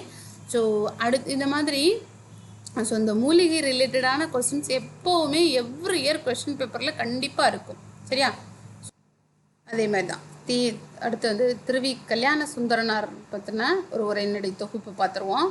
ஸோ திருவி கல்யாண சுந்தரனாரை பற்றி கொஸ்டின் பேப்பரும் வந்துட்டு இல்லாத கொஸ்டின் பேப்பரும் இருக்காது. சரியா, ஸோ திருவி கல்யாண சுந்தரனார் தமிழ் தென்றல் திருவி கல்யாண சுந்தரனார் அப்படின்ற சிறப்பு பெயர் கொண்டவர் தான் யார் அப்படின்னா திருவி கல்யாண சுந்தரனார். சரியா, ரைட்.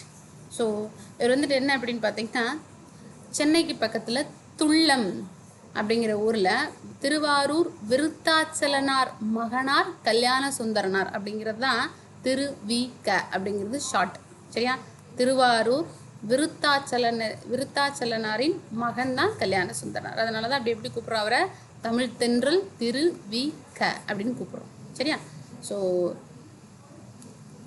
இவர் வந்துட்டு விருத்தாச்சலனார் அப்பா பேர், அம்மா பேர் வந்துட்டு என்ன அப்படின்னா சின்னம்மை. சரியா, ஸோ இவர் வந்துட்டு என்ன அப்படின்னு பார்த்தீங்கன்னா ஆகஸ்ட் 26, 1883 பிறந்தவர். சென்னை ராயப்பேட்டையில் வெஸ்ட்லி அப்படிங்கிற பள்ளியில் படித்து பிறகு வந்துட்டு என்ன அப்படின்னா உடல் நலக்குறைவால் வந்துட்டு என்ன அப்படின்னா கொஞ்ச நாள் வந்து இவரோட எஜுகேஷன் வந்து ட்ராப் அவுட் ஆகிடுச்சு. சரியா, அதுக்கப்புறம் வந்துட்டு என்ன அப்படின்னா மீண்டும் அதே பள்ளியில் சேர்ந்து மறுபடியும் வந்துட்டு என்ன ஆயிடுச்சு அப்படின்னா அவருடைய படிப்பை வந்துட்டு திரும்பி அவரால் கண்டினியூ பண்ண முடியல. ஸோ அதுக்கப்புறம் வந்துட்டு என்ன அப்படின்னா கதிரை வேளார் அப்படிங்கிறவர்கிட்ட தமிழ் பயின்று தமிழ் பேராசிரியராக உயர்ந்தவர். அப்போ திருவி கல்யாண சுந்தரனாருடைய ஆசிரியர் பெயர் என்ன அப்படின்னா கதிரை வேலர். சரியா, ஸோ இலக்கியங்களையும் சைவ சித்தாந்த சாத்திரங்களையும் கற்பதில் பேரார்வம் கொண்டவர் தான் யார் அப்படின்னா தமிழ் தென்றல். சரியா, ஸோ இவருடைய தமிழ் பற்று அப்படின்னு பார்த்தோம்னா எங்கும் தமிழ் எதிலும் தமிழ் என்பதை முழு மூச்சாக கொண்டு வடமொழி சொற்கள் கலவாமல் தூய தமிழிலே பேசவும் எழுதவும் வேண்டும் என்றும் வற்புறுத்தியும் அப்படியே வாழ்ந்தும் காட்டியவர் தான் யார் அப்படின்னா திருவிக. சரியா, அதே மாதிரி அவர் வந்துட்டு என்ன அப்படின்னா, நமது உடல் நலத்தை பேண வேண்டும் என்று குறிப்பிட்டால் பிறர் உடல் நலத்தை கேடு சூழ வேண்டும் என்று பொருள் கொள்ளக்கூடாது. அப்படின்னா என்ன அர்த்தம் அப்படின்னா, தமிழை வளர்க்க வேண்டும் அப்படின்னா வந்துட்டு என்ன அர்த்தம் அப்படின்னா, பிற மொழி வந்துட்டு என்ன அப்படின்னா தாழ்த்தி பேசுவது அப்படிங்கிறது இருக்கக்கூடாது. ஸோ இந்த மாதிரி சில கொட்டேஷன்ஸ்லாம் வந்துட்டு என்ன செஞ்சுக்கணும், அவங்களுடைய ஸ்டேட்மெண்ட்லாம் கொஞ்சம் தெளிவாக படித்து வச்சுக்கணும். ஸோ அடிக்கடி ரிப்பீட்டடாக கேட்குறது அவங்களுடைய ஸ்டேட்மெண்ட்டு தான். ஸோ இந்த ஸ்டேட்மெண்ட்டில் வந்துட்டு ரிப்பீட்டடாக கேட்குறது, தமிழை வளர்க்க வேண்டும் என்றால் பிற மொழியை வெறுக்க வேண்டும் என்பது பொருள் என்று. இது யாருடைய கூற்று? இதெல்லாம் ரிப்பீட்டடாக கேட்கக்கூடியது. சரியா? ஸோ யாருடைய கூற்று? திருவிக்காவுடைய கூற்று. அப்போ தாமும் ஆங்கில மொழியில் ஆழ்ந்த அகன்ற, அப்போ இவருக்கு வந்துட்டு என்ன தெரியும்? ஆங்கில மொழியும் தெரியும், ஆழ்ந்த அகன்ற புலமை பெற்றிருந்தார். காந்தியடிகள் தமிழகம் வந்த போதெல்லாம் அவருடைய மேடை பேச்சினை, இதுவும் வந்து இப்போ கூட கேட்டிருந்தாங்க, குரூப் 4ல் கேட்டிருந்தாங்க. இதெல்லாம் ரிப்பீட்டடாக கேட்குற கொஸ்டின்ஸ். சரியா? காந்தியடிகள் தமிழகம் வந்த போதெல்லாம் அவருடைய மேடை பேச்சினை மொழிபெயர்த்தவர் யார் அப்படின்னு பார்த்தீங்கன்னா திருவிக்கா தான். காந்தியடிகளுடைய மேடை பேச்சை மொழிபெயர்ப்பவர். ஸோ அதே மாதிரி அது வந்துட்டு என்ன அப்படின்னா, தமிழ் இளைஞர்களே, தமிழ் உலகின் எழுந்த நிலையை ஒருந்து உங்கள் பொறுப்பை உணருங்கள். ஒருந்து அப்படின்னா அந்த இடத்துல என்ன அப்படின்னு பார்த்தீங்கன்னா சிந்திக்கிறது என்றது. சரியா? ஸோ உணருங்கள், தமிழ் தாயை புது போர்வையில் ஒப்பனை செய்து அரியாசன அமர்த்த சூழ் கொண்டெழுங்கள், எழுங்கள், பழந்தமிழ் வீரத்துடன் எழுங்கள். சரியா? தமிழ் அப்படிங்கிறது வந்துட்டு பிற மொழியை எடுத்து தம் மொழியை வளர வைக்கிறது கிடையாது. அந்த மொழியிலும் என்னவா இருக்கணும்? ஆழ்ந்த புலமை பெற்றிருக்கணும் அப்படிங்கிறது தான் அவருடைய கூற்று. சரியா? ஸோ அதே மாதிரி எழுதுவது மட்டும் அல்லாமல் பேச்சில் ஒரு மிக சிறந்த வல்லவர் தான் யார் அப்படின்னு பார்த்தீங்கன்னா தமிழ்த்தென்றல். எழுத்து மட்டும் அல்லாது தம்முடைய பேச்சாலும் தமிழ் வளர்த்த பெருமகனார் திருவிக்கா. ஸோ திருவிக்க நடை அப்படின்னே வந்துட்டு என்ன அப்படின்னா ஸ்டைல். சரியா? இவருடைய ஸ்பீச் ஸ்டைல் அப்படின்னே தனியாக இருந்தது. திருவிக்க நடை அப்படிங்கிற ஒரு தனி நடைமுறைப்படுத்தும் அளவுக்கு பேசுவது போல எழுதுவதும் எழுதுவது போல பேசுவதும் அப்படிங்கிற முயற்சியில் வெற்றி கண்டவர் தான் திருவிக்கா. சரியா? அதே மாதிரி வந்துட்டு என்ன அப்படின்னா, திருவிக்கா வெல்லுஞ்சொல் இன்மை அறிந்து உணர்ச்சி சொற்களை கோர்த்து கேட்டார் பிணிக்கும் தகையவாய் கேளாரும் விரும்பும் வண்ணம். சரியா? அப்படின்னா என்ன அர்த்தம் அப்படின்னா, கேட்குறவங்க வந்துட்டு என்ன அப்படின்னா திரும்ப திரும்ப கேட்குற மாதிரியும், அதே மாதிரி கேட்காம இருக்கக்கூடியவங்க, அதாவது பிடிக்காம இருக்கிறவங்கள பிடிக்க வைக்கக்கூடியது திறமை யாருக்கு இருந்தது அப்படின்னா திருவிக்காவுக்கு இருந்தது. ஸோ இதெல்லாம் கூட ரிப்பீட்டடாக கேட்குறது. கேட்டார் பிணிக்கும் தகையவாய் கேளாரும் விரும்பும் வண்ணம் பேசுவதில் வல்லவர் யார் அப்படின்னு பார்த்தோம்னா தமிழ்த்தென்றல் திருவிக்கா. சரியா? ஸோ இவருடைய பேச்சினால தான் மிகப்பெரிய அறிஞர் அண்ணாதுரை, ஸோ இவங்களெல்லாம் வந்துட்டு தன்னுடைய பேச்சினாலே கவர்ந்தவர் தான் யார் அப்படின்னா திருவிக்கா. சரியா? ஸோ அதே மாதிரி வந்துட்டு என்ன அப்படின்னா, மேடை தமிழின் முன்னோடி என்று திகழப்படுபவர் என்று கூறப்படுபவர் யார் அப்படின்னு பார்த்தீங்கன்னா திருவிக்கா. சரியா? மேடை தமிழின் முன்னோடி திருவிக்கா. ஸோ அதே மாதிரி இவருடைய எழுத்துப்பணி எவ்வாறு இருந்தது அப்படின்னா, உரைநடை எழுதுவது எனது தொழில் அப்படின்னு சொல்கிற அளவுக்கு உரைநடைக்கு அவர் மதிப்பு கொடுத்தார். அதே மாதிரி அவருக்கு வாய்த்த மொழி நடை எப்படி இருந்ததா, மலை போல இருந்தது, தமிழ் உலகில் ஓங்கி உயர்ந்துள்ளது அப்படின்னு சொல்லக்கூடியவர் தோப்போ மீனாட்சி சுந்தரனார். ஸோ இதுவும் வந்துட்டு என்ன அப்படின்னா ரிப்பீட்டடாக கேட்குறது. சரியா? அவருக்கு வாய்த்த மொழி நடை மலை என தமிழ் உலகில் ஓங்கி உயர்ந்துள்ளது என்பார் தோப்போ மீனாட்சி சுந்தரனார். சரியா? அதனால் இக்கால தமிழ் மொழி நடையாளராய் மதிப்பிட்டு காணும் அளவிற்கு சீரிய மொழி நடையில் அவருடைய மனித வாழ்வும் காந்தியடிகளும் பெண்ணின் பெருமை அல்லது வாழ்க்கை துணை நலம், இமயமலை அல்லது தியானம் முதலிய நூல்கள். ஸோ அப்போ அவருடைய முக்கியமான நூல்கள்லாம் வந்துட்டு என்ன அப்படின்னா, ஸோ இது நல்ல ஒரு ஷார்ட்கட் ஞாபகம் வச்சுக்கணும். மனித வாழ்க்கையும் காந்தியடிகளும் பெண்ணின் பெருமையும் வாழ்க்கை துணை நலமும் உம்முன்னு வந்தாலே அது என்னது, யாருடைய நூல் தான்? திருவிக்கா நூல் தான். அப்படி ஞாபகம் வச்சுக்கணும். சரியா? இமயமலையும் தியானமும். ஸோ இதெல்லாம் வந்துட்டு என்ன அப்படின்னா அவருடைய கற்பனை திறனையும் சீர்திருத்த ஈடுபாட்டையும் வந்துட்டு என்ன அப்படின்னா உயர்ந்து கொண்டு வரும் அளவிற்கு ஒரு மிகச்சிறந்த நூல்கள் அதெல்லாம். சரியா? ஸோ இவருடைய உரைநடை நூல்கள்லாம் பாருங்க. ஸோ இவருடைய உரைநடை நூல்கள் பார்த்தோம் அப்படின்னா முருகன் அல்லது அழகு, சைவத்திரவு, சைவத்தின் சமரசம், கடவு காட்சியும், தாயும் மாணவரும், ராமலிங்க சுவாமிகள் திருவுள்ளம், தமிழ்நாடும் நம்மாழ்வாரும், நாயன்மார், இதெல்லாம் ரொம்ப ஃபேமஸான ஒரு புத்தகங்கள். நாயன்மார் வரலாறு, தமிழ் நூல்களில் பௌத்தம், காதலோ முடியா சீர்திருத்தமா, இது என் கடன் பணி செய்து கிடப்பதே, இதெல்லாம் ரொம்ப ரொம்ப ஃபேமஸான ஒரு புத்தகங்கள். சரியா? ஸோ அதுக்கடுத்து இந்தியாவும் விடுதலையும், தமிழ்ச்சோலை, உள்ளொளி என்பன இவர் இயற்றிய இன்னபிற உரைநடை நூல்கள். அப்போ தனியாக வந்துட்டு என்ன செஞ்சுக்கணும் அப்படின்னு பார்த்தீங்கன்னா, செய்யுள் நூல்கள்லாம் எது எது, உரைநடை நூல்கள்லாம் எது எது அப்படின்னு தெரிஞ்சு வச்சுக்கணும். சரியா? ஸோ அதேமாதிரி இவருடைய செய்யுள் நூல்கள்னால் முருகனும் அருள் வேட்டலும், திருமால் அருள் வேட்டல், கிறித்துவின் பின் அருள்வேட்டல், அருகன் அருள் வேட்டல், உரிமை வேட்டல், பொதுமை வேட்டல், பொருளும் அருளும், மார்க்சிசியமும் காந்தியமும். ஸோ இதெல்லாம் வந்துட்டு இவருடைய செய்யுள் நூல்கள். இதழ் பணி மூலமாகவே சுதந்திர போராட்டத்தை எடுத்துக்கொண்டு சென்றவர் தான் யார் அப்படின்னு பார்த்தீங்கன்னா திருவிக. ஸோ இவருடைய இதெல்லாம் வந்துட்டு என்ன, தேசபக்தன், நவசக்தி அப்படிங்கிற இதழ்களின் வாயிலாக இவருடைய முக்கியமான கான்செப்டே என்ன அப்படின்னா, தொழிலாளர் முன்னேற்றம் பெற பாடுபட்டவர். அதே மாதிரி தொழிலாளர்களுடைய முன்னேற்றத்திற்கான போராட்டத்திற்காகவே தம்முடைய ஆசிரியர் பணியும் துறந்தவர் தான் யாருன்னா திருவிக. தமது வீறு கொண்ட தமிழ் முழக்கத்தால் சிதறி கிடந்த தொழிலாளர்களை ஒன்றிணைத்து தொழிலாளர் இயக்கம் கண்டவர் யார் அப்படின்னு பார்த்தீங்கன்னா திருவிக. சரி, அப்போ தொழிலாளர்களுடைய முன்னேற்றத்திற்காகவே தன்னுடைய ஆசிரியர் பணியை துறந்தவர் தான் திருவிக. ஸோ அவர் நடத்தின 2 இதழ்கள் தேசபக்தன், நவசக்தி. இந்த தேசபக்தன் மூலயமா நிறைய விடுதலை போராட்ட கருத்துக்கள்லாம் வந்துட்டு எடுத்து கூறியிருப்பார். சரியா? ஸோ திருவிக தம்முடைய சிந்தனை, சொல், செயல் நிலையால் சுத்த சன்மார்க்கியாக சமய பொதுமையாளராக விளங்கிய அருந்தொண்டாற்றியவர். 70 வயதாகி உடல் தளர்ந்து படுக்கையில் இருந்தபோதும் வளர்ச்சியும் வாழ்வும் அவருடைய படுக்கை பிதற்றல் எனும் நூலை மு. வரதராசனாரின் உதவி கொண்டு வெளியிட்டவர். ஸோ அவருடைய வாழ்நாளில் இறுதி வரை வந்துட்டு என்ன செஞ்சார், தன்னுடைய தமிழை தன் மூச்சாக கொண்டு தமிழ் பணியாற்றினார். சரியா? ஸோ இப்போ மு. வரதராசன், இதுவும் கூட ஒரு தடவை கேட்ட கொஸ்டின். மு. வரதராசனாரின் உதவியோடு திருவிக வெளியிட்ட நூல் எது அப்படின்னு பார்த்தோம்னா படுக்கை பிதற்றல் அப்படிங்கிற ஒரு நூல். சரியா? ஸோ அதே மாதிரி வந்துட்டு என்ன அப்படின்னு பார்த்தீங்கன்னா, மனம் முடித்த 6 ஆண்டுகளில் தன்னுடைய மனைவி கமலாம்பிகை அம்மையாரை இழந்தார். ஸோ இதுக்கப்புறம் இவங்க கேட்குற கேள்வி என்ன அப்படின்னா, மனைவியை இழந்து தனிமையாக வாழ்வது கடினமாக இல்லையா அப்படின்னு கேட்ட கேள்விக்கு, நான் தனியாக வாழவில்லை, தமிழோடு வாழ்கிறேன். இந்த ஸ்டேட்மெண்ட் ஒரு தடவை கேட்டிருந்தாங்க. நான் தனியாக வாழவில்லை, தமிழோடு வாழ்கிறேன் என்று கூறிய தமிழறிஞர் யார் அப்படின்னு. சரியா? திருவி கல்யாண சுந்தரனார். 1953ஆம் ஆண்டு செப்டம்பர் 17ஆம் தேதி வந்துட்டு என்ன அப்படின்னா இவர் வந்துட்டு இவ்வுலகை விட்டு நீங்கினார். சரியா? ஸோ இதெல்லாம் வந்துட்டு என்ன அப்படின்னா திருவிக இல்லாத கொஸ்டின் பேப்பரே நம்ம பார்க்கவே முடியாது. ஸோ ரொம்ப இம்பார்ட்டண்டான ஒரு டாபிக். எப்பவுமே நம்ம டிஎன்பிஎஸ்சி கொஸ்டின் பேப்பரில் ஏதாவது ஒரு ஆங்கிள்லேருந்து கேட்கப்படக்கூடிய ஒரு தலைவர் தான் யார் அப்படின்னா பெருந்தலைவர் காமராசர். ஏதாவது ஒரு ஆங்கிளில் வந்துட்டு என்ன அப்படின்னா காமராசர் இல்லாத ஒரு கொஸ்டின் பேப்பர் பார்க்கவே முடியாது. சரியா? ஸோ அப்படி பெருந்தலைவர் காமராசர். ஸோ தன்னலமற்ற தலைவர், கர்ம வீரர், கல்விக்கண் திறந்த முதல்வர், ஏழை பங்காளர் என்னும் புகழுரைக்கெல்லாம் உரியவர் தான் யார் அப்படின்னா காமராசர். சரியா? ஸோ இந்த காமராசர் விருதுநகரில் குமாரசுவாமி மற்றும் சிவகாமி இணையோருக்கு 1903ஆம் ஆண்டு ஜூலை 15ஆம் நாளன்று பிறந்தவர். அந்த நாளைத்தான் என்னவா கொண்டாடுறோம், கல்வி வளர்ச்சி நாள் அப்படின்னு கொண்டாடுறோம்.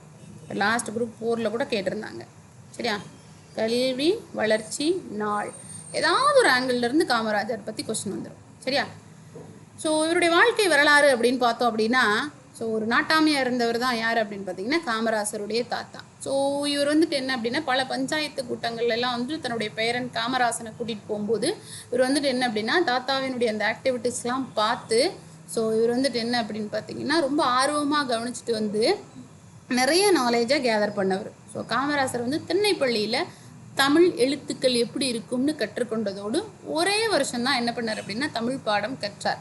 ஸோ அதுக்கப்புறம் வந்துட்டு என்ன அப்படின்னா கல்வியோடு உணவளிக்கப்பட்ட உயர்நிலை பள்ளிக்கு சென்று காமராசர் கல்வி கற்றார். ஸோ அதுக்கப்புறம் வந்துட்டு என்ன அப்படின்னு பார்த்தீங்கன்னா ஸோ இவருக்கு வந்துட்டு மெல்ல மெல்ல விடுதலை போராட்ட உணர்வும் விடுதலை போராட்ட குணமும் வந்துட்டு என்ன அப்படின்னா இவருக்குள்ள கொஞ்சம் கொஞ்சமாக சுடர் விட்டது. சரிங்களா? ஸோ அதுக்கப்புறம் இவருடைய அரசியல் ஈடுபாடு அப்படின்னு எடுத்துக்கிட்டோம் அப்படின்னா காமராசர் பள்ளி செல்ல இயலாத போதும் வந்துட்டு என்ன அப்படின்னா தவறாமல் அந்த செய்தித்தாள்களை படித்தும் அரசியல் கூட்டங்களின் தலைவர்களின் சொற்பொழிவுகளை கேட்டும் தம்முடைய அரசியல் அறிவை வளர்த்து கொண்டார். ஸோ இவர் வந்துட்டு என்ன அப்படின்னு பார்த்தீங்கன்னா மெய்கண்டான் புத்தக சாலை, காமராஜர் ரெஃபர் பண்ண அந்த லைப்ரரிக்கு பேர் மெய்கண்டான் புத்தக சாலை என்னும் நூல் நிலையத்திற்கு சென்று மிகப்பெரிய புரட்சியவாதிகளான லெனின், கரிபால்டி, நெப்போலியன் ஆகியோருடைய வாழ்க்கை வரலாறுகளை படித்து திறமையாக பேசவும் வாதம் புரியவும் தொடங்கினார். இளமையிலேயே இவர் என்ன செஞ்சார் அப்படின்னா, தேசிய இயக்கமான இந்திய தேசிய இயக்கத்தின் மிகப்பெரிய ஒரு இயக்கம் தான் காங்கிரஸ். ஸோ அந்த காங்கிரஸில் சேர்ந்து தொண்டராக தன்னுடைய அரசியல் வாழ்க்கையை தொடங்கினார். அப்போ காமராஜர் தன்னுடைய அரசியல் வாழ்க்கையை தொடங்கினது எந்த இயக்கத்தில் அப்படின்னா, இந்திய தேசிய காங்கிரஸ். நிறைய கட்சி கூட்டங்களை நடத்தி, அதே மாதிரி நிறைய ஊர்வலங்களில் கலந்து கொண்டு, ஸோ அந்த மாதிரி அதில் ரொம்ப இம்பார்ட்டண்டானது வந்துட்டு என்ன அப்படின்னா, சைமன் குழு எதிர்ப்பு போராட்டம், 1930 நடந்த உப்பு சத்தியாகிரகம், 1927 நடந்த சைமன் எதிர்ப்பு குழு, அதே மாதிரி 1942 நடந்த வெள்ளையனே வெளியேறு இயக்கம், இந்த மாதிரியான பல போராட்டங்களில் கலந்து கொண்டார். அப்போ காமராசர் ஒரு சுதந்திர போராட்ட தியாகி. இவர் கலந்து கொண்ட மிக முக்கியமான சுதந்திர போராட்ட இயக்கங்கள்லாம் என்னென்ன அப்படின்னு பார்த்தோம்னா, சைமன் குழு எதிர்ப்பு, உப்பு சத்தியாகிரகம், வெள்ளையனே வெளியேறு இயக்கம். ஸோ அதே மாதிரி வந்துட்டு என்ன அப்படின்னா, இந்த மாதிரியான பல போராட்டங்களில் பார்ட்டிசிபேட் பண்ணி 11 வருஷம் தன்னுடைய வாழ்க்கையை வந்துட்டு என்ன அப்படின்னா சிறையிலே கழித்தார். சரியா? ஸோ அதுக்கப்புறம் வந்துட்டு என்ன அப்படின்னு பார்த்தீங்கன்னா, இவருடைய அரசியல் குரு அப்படின்னு அழைக்கப்படக்கூடியவர் தான் யார் அப்படின்னா சத்தியமூர்த்தி. சரியா? ஸோ இந்த சத்தியமூர்த்தி காமராசரை வந்துட்டு என்ன செஞ்சார் அப்படின்னா, காங்கிரஸ் கட்சி செயலாளராக நியமித்தார். சத்தியமூர்த்தியை காமராசர் தன்னுடைய அரசியல் குருவாக ஏற்றுக்கொண்டு, இவர் முதல்ல 1937ஆம் ஆண்டு சட்டமன்ற உறுப்பினராக தேர்ந்தெடுக்கப்பட்டார். அப்போ காமராசர் எப்பொழுது சட்டமன்ற உறுப்பினராக தேர்ந்தெடுக்கப்பட்டார்? 1937 சட்டமன்ற உறுப்பினராக தேர்ந்தெடுக்கப்பட்டார்.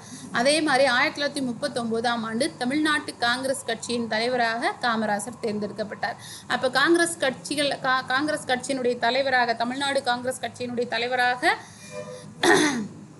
காமராசர் எப்பொழுது தேர்ந்தெடுக்கப்பட்டார் அப்படின்னா 1939. 12 ஆண்டுகள் அப்பதவியில் இருந்து மிகப்பெரிய தலைவராக திகழ்ந்தவர் தான் காமராசர். 1945 பிரகாசம், 1947 ஓமந்தூர் ராமசாமி, 1949 குமாரசாமி, இவங்கள்லாம் முதலமைச்சராக பதவி ஏற்பதற்கு மிக முக்கிய காரணமாக இருந்தவர் யாருன்னா காமராசர். சரியா? அதே மாதிரி நேருவினுடைய மறைவிற்கு பிறகு லால் பகதூர் சாஸ்திரி 1966 லால் பகதூர் சாஸ்திரியும் என்ன செஞ்சிருவார், தாஷ்கண்டில் போய் இருந்துருவார். அதுக்கப்புறம் அவருக்கு பிறகு இந்திரா காந்தி. ஸோ இதெல்லாம் உருவாக்குறதுனால தான், இவங்களையெல்லாம் பிரதமர்களாக கொண்டு வந்ததுனால தான் இவர் எப்படி கூப்பிடுவாங்கன்னா கிங் மேக்கர் அப்படின்னு கூப்பிடுவாங்க. அதே மாதிரி தலைவர்களை உருவாக்குபவர் அப்படின்னு கூப்பிடுவாங்க. தலைவர்களை உருவாக்குபவர் அப்படின்னு இவரை கூப்பிடுவாங்க. சரிங்களா? அடுத்து முதலமைச்சராக காமராசர் அப்படின்னு எடுத்துக்கும் போது 1954 குலக்கல்வி திட்டத்துக்கு எதிராக நிறைய அப்போஸ் வந்த உடனே இவர் என்ன செஞ்சிட்டார் அப்படின்னா, அப்போதைய முதலமைச்சராக இருந்த ராஜாஜி பதவி விலகினார். பதவி விலகினதுக்கு அப்புறம் அப்பதவிக்கு தேர்ந்தெடுக்கப்பட்டவர் தான் யார் அப்படின்னா காமராசர். சரியா? 1963 அவராக பதவி விலகும் வரை முதலமைச்சராக இருந்தவர். ஸோ அதே மாதிரி அவருடைய அமைச்சரவை சிறியதாக இருந்த போதிலும் வந்துட்டு என்ன அப்படின்னா ரொம்ப செயல்திறன் மிக்கதாகவும் விளங்கியது. சரியா? நிறைய மக்களுக்கு நலன் பயக்கக்கூடிய நல்ல பல திட்டங்களை கொண்டு வந்தவர் தான் காமராசர். ஸோ காமராசர் ஆட்சி காலத்தில் வந்துட்டு முன்னாள் குடியரசுத் தலைவரான ஆர் வெங்கட்ராமன் தொழில் அமைச்சராகவும், சி சுப்பிரமணியம் கல்வி அமைச்சராகவும் இருந்தார். சரியா? ஸோ இப்போ இந்த ஸ்டேட்மெண்ட் ரொம்ப முக்கியம். காமராசருடைய ஆட்சி காலத்தில் தொழில் அமைச்சராகவும் இருந்தவர் யார் அப்படின்னா ஆர் வெங்கட்ராமன். அதே மாதிரி கல்வி அமைச்சராக இருந்தவர் சி சுப்பிரமணியம். சரியா? ஸோ காமராசர் முதலமைச்சராக இருந்த காலத்தில் கொண்டு வந்த திட்டங்கள் தான் வந்துட்டு என்ன அப்படின்னா 2வது மற்றும் 3வது 5 இயர் பிளான் சொல்லக்கூடிய 5 ஆண்டு திட்டங்கள். ஸோ அதுக்கப்புறம் வந்துட்டு என்ன அப்படின்னு பார்த்தீங்கன்னா, அந்த டைமில் தமிழகத்தில் பொருளியல் தொழில்துறை திட்டங்கள் வந்துட்டு இவர் மூலயமா பல வகையில் தொடங்கப்பட்டது. ஸோ அதே மாதிரி பிளான் சொல்லக்கூடிய மின் திட்டங்கள், அதே மாதிரி வந்துட்டு ரோட் ஃபெசிலிட்டி, கிண்டி, அம்பத்தூர், ராணிப்பேட்டை, இந்த மாதிரியான இடங்களில் ஒரு மிகப்பெரிய தொழில் பேட்டைகளும் என்ன செய்யப்பட்டது அப்படின்னா உருவாக்கப்பட்டது. சரியா? ஸோ அதுக்கப்புறம் பார்த்தோம் அப்படின்னா காமராஜர் அப்படின்னாலே கூட்டுறவு இயக்கம். சரிங்களா? அந்த கூட்டுறவு இயக்கம் அப்படிங்கிறதுக்கு மிகப்பெரிய அடிக்கோல் இட்டவர் யார் அப்படின்னா காமராசர் தான். சரிங்களா? அதனால தான் தமிழ்நாட்டில் கூட்டுறவு சங்கங்கள் இல்லாத சிற்றூர்களே இல்லை அப்படிங்கிற ஒரு நிலைக்கு வந்துட்டு என்ன அப்படின்னா காமராசருடைய காலம் இருந்தது. சரியா? ஸோ அதே மாதிரி இவருடைய காலத்தில் வந்து இண்டஸ்ட்ரீஸ், ரொம்ப முக்கியமான இண்டஸ்ட்ரீஸ்லாம் பார்த்தோம் அப்படின்னு பார்த்தீங்கன்னா நெய்வேலி நிலக்கரி சுரங்க தொழிற்சாலை, அதே மாதிரி உதகை இந்துஸ்தான் ஃபோட்டோ ஃபில்ம், அப்புறம் வந்துட்டு கிண்டி அறுவை சிகிச்சை கருவி தொழிற்சாலை, அதுக்கப்புறம் சுகர் ஃபேக்ட்ரி, சர்க்கரை ஆலைகள், lot of the sugar factories, அதேமாதிரி சோடா உப்பு தொழிற்சாலை, சிமெண்ட் ஃபேக்ட்ரிஸ், சிமெண்ட் தொழிற்சாலை, பெரம்பூர் ஐசிஎஃப்னு சொல்லுவோம் இல்லையா, ஸோ பெரம்பூர் தொடர்வண்டி பெட்டி தொழிற்சாலை, அப்புறம் மேட்டூர் காகித தொழிற்சாலை. ஸோ இதெல்லாம் வந்துட்டு இந்த இண்டஸ்ட்ரீஸ்லாம் காமராஜருடைய காலத்தில் கொண்டு வரப்பட்டது தான். ஸோ ஒரு மிகப்பெரிய இண்டஸ்ட்ரீஸ். சரிங்களா? ஸோ அதுக்கடுத்து கல்விக்கண் திறந்த காமராசர் அப்படின்னு நம்ம சொல்கிறோம். ஸோ இவருடைய கல்வி புரட்சியின் காலமாக ஸோ தெருதோறும் ஒரு தொடக்கப்பள்ளி, ஊர்தோறும் ஒரு உயர்நிலை பள்ளி அப்படிங்கிறதா காமராசருடைய ஒரு நோக்கம். சரியா? ஸோ பள்ளி வேலை நாட்களை 180 200ஆக உயர்த்தியவர் தான் காமராசர். ஸோ பள்ளி சீரமைப்பு மாநாடுகள் நடத்தப்பட்டு பள்ளிகளில் வந்துட்டு அடிப்படையான வசதிகள் இன்னும் என்னென்ன செய்யணும் அப்படிங்கிறத வந்துட்டு அந்த மாநாட்டின் மூலமாக நிறைவேற்றி ஈராண்டுகளில் கிட்டத்தட்ட பார்த்தோம் அப்படின்னா இந்த கல்விக்காகவே 133 மாநாடுகளை கூட்டினார். சரியா? கொஸ்டின் கேட்கலாம், எப்படியே ஃப்ரேம் பண்ணலாம். ஈராண்டுகளில் கல்விக்காக மொத்தம் எத்தனை மாநாடுகளை காமராசர் கூட்டினார் அப்படின்னா 133. ஸோ இவ்வாறு கூட்டப்பட்ட மாநாடுகளின் மூலம் நிறைய நன்கொடைகள், நிறைய டொனேஷன்ஸ் மூலமாக வந்துட்டு என்ன செஞ்சார் அப்படின்னா உயர்நிலை கல்வி வரை இவர் என்ன செஞ்சார் அப்படின்னா எஜுகேஷனை ஃப்ரீயாக எடுத்துகிட்டு போனார். சரிங்களா? ரைட். அடுத்தது இவருடைய சமூக முன்னேற்ற திட்டங்கள் அப்படின்னு பார்த்துக்கிட்டோம் அப்படின்னா ஸோ 1955 வெளிவந்த தஞ்சாவூர் பண்ணையாள் பாதுகாப்பு சட்ட திருத்தத்தை சாகுபடி செய்யும் தொழிலாளிக்கு வந்துட்டு என்ன கொடுக்கணும், 60 விழுக்காடு பங்கு கிடைக்க வழி செய்தவர். அதே மாதிரி நிலச்சீர்திருத்தம் இவரால் கொண்டு வரப்பட்டு நில உச்ச வரம்புங்கிறது எவ்வளோ இருக்கணும், 30 ஏக்கர் என குறைக்கப்பட்டு நில முதலாளிகளிடமிருந்து உபரி நிலங்கள் பெறப்பட்டு நிலமில்லாதவங்களுக்கெல்லாம் பிரித்து கொடுத்தார். சரிங்களா? ஸோ இந்த அளவுக்கு ஒரு மிக சிறப்பு வாய்ந்த ஒரு சீஃப் மினிஸ்டராக இருந்தவர் தான் இந்த காமராஜ். சரிங்களா? ரைட். அடுத்து அவருடைய காமராஜர் பிளான்னு சொல்லக்கூடிய கே பிளான் 1962ஆம் ஆண்டுக்கு பிறகு காங்கிரஸ் கட்சியினுடைய செல்வாக்கு சரிய தொடங்கினதுக்கு அப்புறம் அதனுடைய புரிதல் திறனோடு இவர் என்ன செஞ்சார் அப்படின்னா முதல்ல தானாகவே வந்து அந்த முதலமைச்சர் பதவியிலிருந்து விலகி கட்சி பணிக்கு திரும்பி மொராஜி தேசாய், லால் பகதூர் சாஸ்திரி, ஸோ இவங்களும் வந்துட்டு என்ன அப்படின்னா அமைச்சர் பதவியிலிருந்து விலகி கட்சி பணிகளில் ஈடுபட்டு என்ன செஞ்சாங்கன்னா இந்த காங்கிரஸ் கட்சியை மீட்டெடுத்தாங்க. ஸோ அந்த திட்டத்தை தான் என்ன சொல்லுவாங்க அப்படின்னா காமராஜர் திட்டம் அப்படின்னு சொல்லுவாங்க. ஸோ இவருடைய அகில இந்திய காங்கிரஸ் தலைவராக புவனேஸ்வர் நகரில் 1963ஆம் ஆண்டில் கூடிய காங்கிரஸ் மாநாட்டில் காமராஜர் அகில இந்திய காங்கிரஸ் தலைவராக பதவியேற்றார். இது ஒன்று தான் இன்ன வரை கேட்காம இருக்காங்க. ஸோ அப்போ அகில இந்திய காங்கிரஸ் தலைவராக காமராஜர் எந்த ஆண்டு தேர்ந்தெடுக்கப்பட்டார்? 1963 தேர்ந்தெடுக்கப்பட்டார். எந்த நகரில் அப்படின்னா புவனேஸ்வர் நகரில். சரியா? ஸோ அதே மாதிரி இருந்துட்டு என்ன அப்படின்னா ரஷ்யாவுக்கு, அதே மாதிரி கிழக்கு ஐரோப்பிய நாடுகளுக்கெல்லாம் போய் அங்கே தொழில் முன்னேற்றங்கள் அப்படிங்கிறது எந்த அளவில் இருக்குது, எப்படி வந்துட்டு அதை திரும்பி இங்கே வந்து நம்ம வந்துட்டு செயல்படுத்தணும் அப்படிங்கிற ஒரு திறன் கொண்டவர் தான் யார் அப்படின்னா காமராஜர். சரிங்களா? ஸோ அதுக்கப்புறம் வந்துட்டு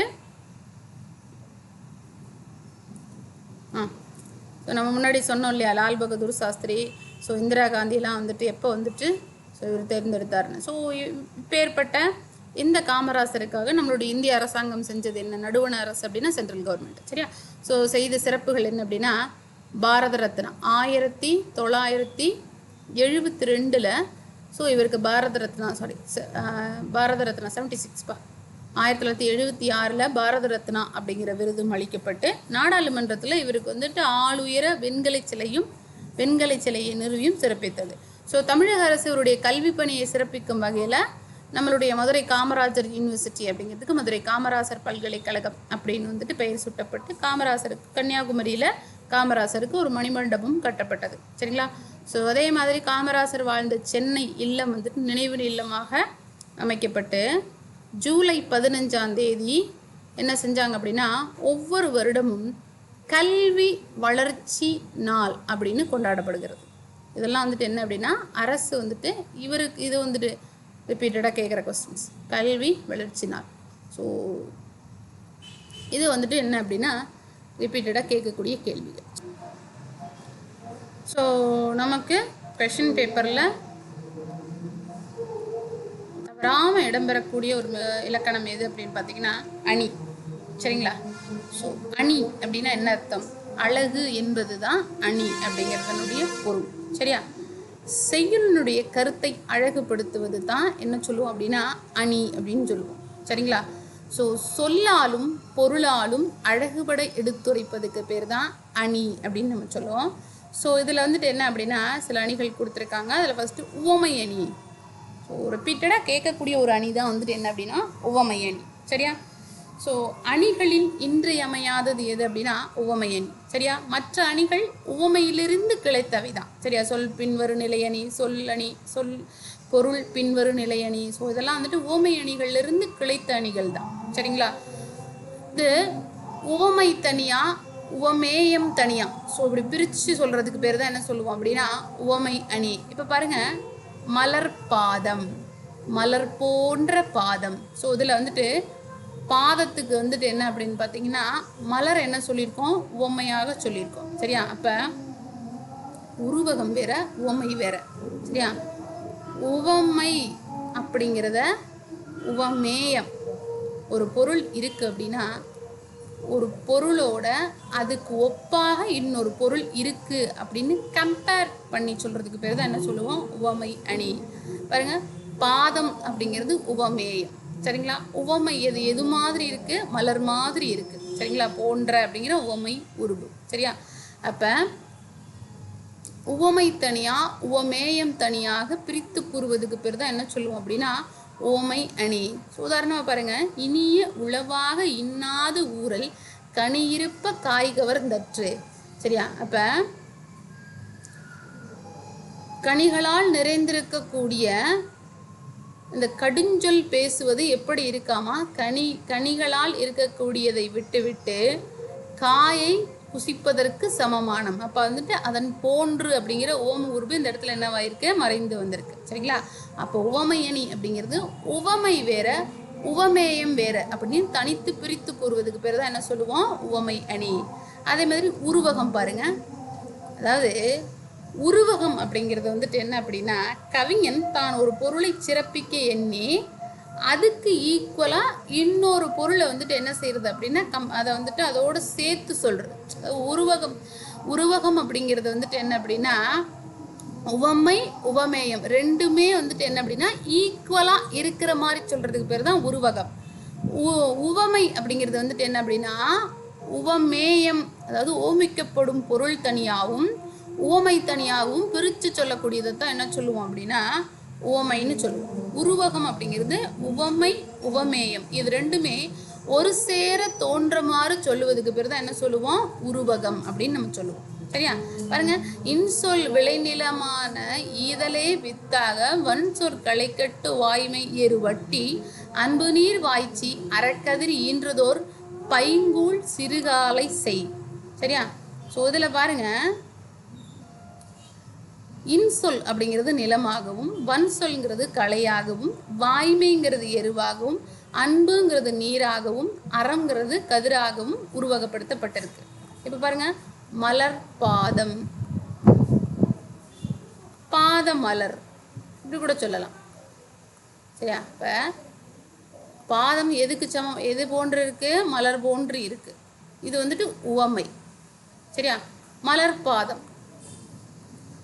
சரி, அதை பிரிக்க முடியாது இல்லையா, உருவகத்தை பிரிக்க முடியாது. மலர் பாதம், அதாவது ரெண்டுமே ஒன்று தான். அது மாதிரி இது இல்லாமல் வந்துட்டு என்ன அப்படின்னா ரெண்டுமே வந்துட்டு என்னது ஒரே மாதிரி இருக்குது அப்படின்னு உவமை தனியாக உவமேயம் தனியாக பிரிக்காமல் உவமையும் உவமேயத்தையும் வந்துட்டு ஒன்று சேர சொல்லுவதுக்கு பேர் தான் என்ன சொல்லுவோம், உருவகம் அப்படின்னு சொல்லுவோம். சரியா? அதே மாதிரி பின்வரு நிலைகள் அணி பாருங்க. பின்வரு நிலை அணிகள் பாருங்க. ஒரு செய்யுளில் முன்னர் வந்த சொல்லோ பொருளோ மீண்டும் பல இடங்களில் வருதலை தான் என்ன சொல்லுவோம், ரிப்பீட்டடாக வரக்கூடியதை தான் என்ன சொல்லுவோம், பின்வரு நிலை அணி அப்படின்னு சொல்லுவோம். இந்த பின்வரு நிலை அணியும் என்ன சொல்லுவோம் அப்படின்னா மொத்தம் 3 வகைப்படும். அதில் ஃபஸ்ட்டு பாருங்க, சொல் பின்வரு நிலை அணி. நல்லா கவனமாக கவனிச்சுக்கணும். சொல் பின்வரு நிலை அணி. முன்வந்த சொல்லே பின்னும் பல விடத்தும் வந்து பொருள் தருமாறு இருக்கிறது தான் என்ன சொல்லுவோம், சொல் பின்வரு நிலை. ஓகே, ஸோ அதில் பாருங்கள், அதாவது சொல்லு மட்டும் திருப்பி திருப்பி திருப்பி என்ன செய்யுது, ரிப்பீட்டடாக வரதை தான் என்ன சொல்லுவோம், சொல் பின்வரும் நிலை அணி. உதாரணமாக பாருங்களேன், துப்பார்க்கு துப்பாய துப்பாக்கி துப்பார்க்கு துப்பாய தூவும் மழை, தூவும் மலை. இதில் துப்பார்க்கு துப்பாய துப்பாக்கி துப்பார்க்கு துப்பாய இந்த வார்த்தைகள் மட்டும், அதாவது பொருள் வந்து வேற வேற மாதிரி வரும். துப்பாய அப்படின்னா உணவுன்னு தனியாக வரும். இப்படி பொருள் வந்துட்டு வேறு மாதிரி இருக்கும். ஆனால் சொல்லுன்னு சொல்லக்கூடியது மட்டும் வந்துட்டு என்னவா இருக்குது அப்படின்னா ரிப்பீட்டடாக வந்திருக்கு. இந்த மாதிரி சொல்லு மட்டும் திரும்ப திரும்ப வர்ற மாதிரி ரிப்பீட்டடாக வர்ற மாதிரி இருந்தால் அதை தான் என்ன சொல்லுவோம், சொல் பின் வரு நிலை அணி அப்படின்னு நம்ம சொல்லுவோம். சரியா? சொல்லு பாருங்க, துப்பா இருக்குன்னா உண்பவருக்கு, துப்புன்னா நல்லன்னு ஒரு அர்த்தம் இருக்குது. அதே மாதிரி துப்புனா உணவு அப்படின்னு பல பொருள்கள் இருக்குது. சரியா? ஆனால் வந்துட்டு என்ன அப்படின்னா அந்த சொல்லு மட்டும் திருப்பி ரிப்பீட்டடாக வர்றதுனால அதை என்ன சொல்லுவோம், சொல் பின் வரு நிலை அணின்னு சொல்லுவோம்.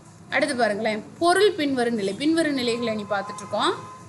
பொருள் பின்வரு நிலை அணி செய்யுள்ள முன்வந்த ஒரு சொல்லின் பொருளை, அதாவது அதனுடைய மீனிங் இருக்குது பார்த்தீங்களா, அந்த வார்த்தையினுடைய மீனிங் வந்துட்டு என்ன அப்படின்னா மீண்டும் பல இடங்களில் வருவதுக்கு பேர் தான் என்ன சொல்லுவோம், பொருள் பின்வரு நிலை அணி அப்படின்னு நம்ம சொல்லுவோம். பாருங்கள், செய்யுளில் முன்வந்த ஒரு சொல்லின் பொருளே பின்னரும் பல இடங்களில் வந்தால் அதைத்தான் என்ன சொல்லுவோம், பொருள் பின்வரு நிலை அணி அப்படின்னு நம்ம சொல்லுவோம்.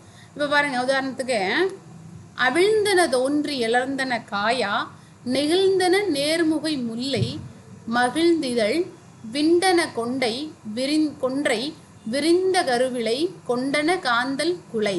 இதில் அவிழ்ந்தன, அவிழ்ந்தன அது மலர்ந்தன அப்படின்னு அர்த்தம். அலர்ந்தன, நெகிழ்ந்தன, விண்டன, விரிந்தன, கொண்டன, இதெல்லாம் ஒரே பொருள் தான். மலர்ந்தன அப்படிங்கிறதுக்கு ஒரே பொருள் தான்.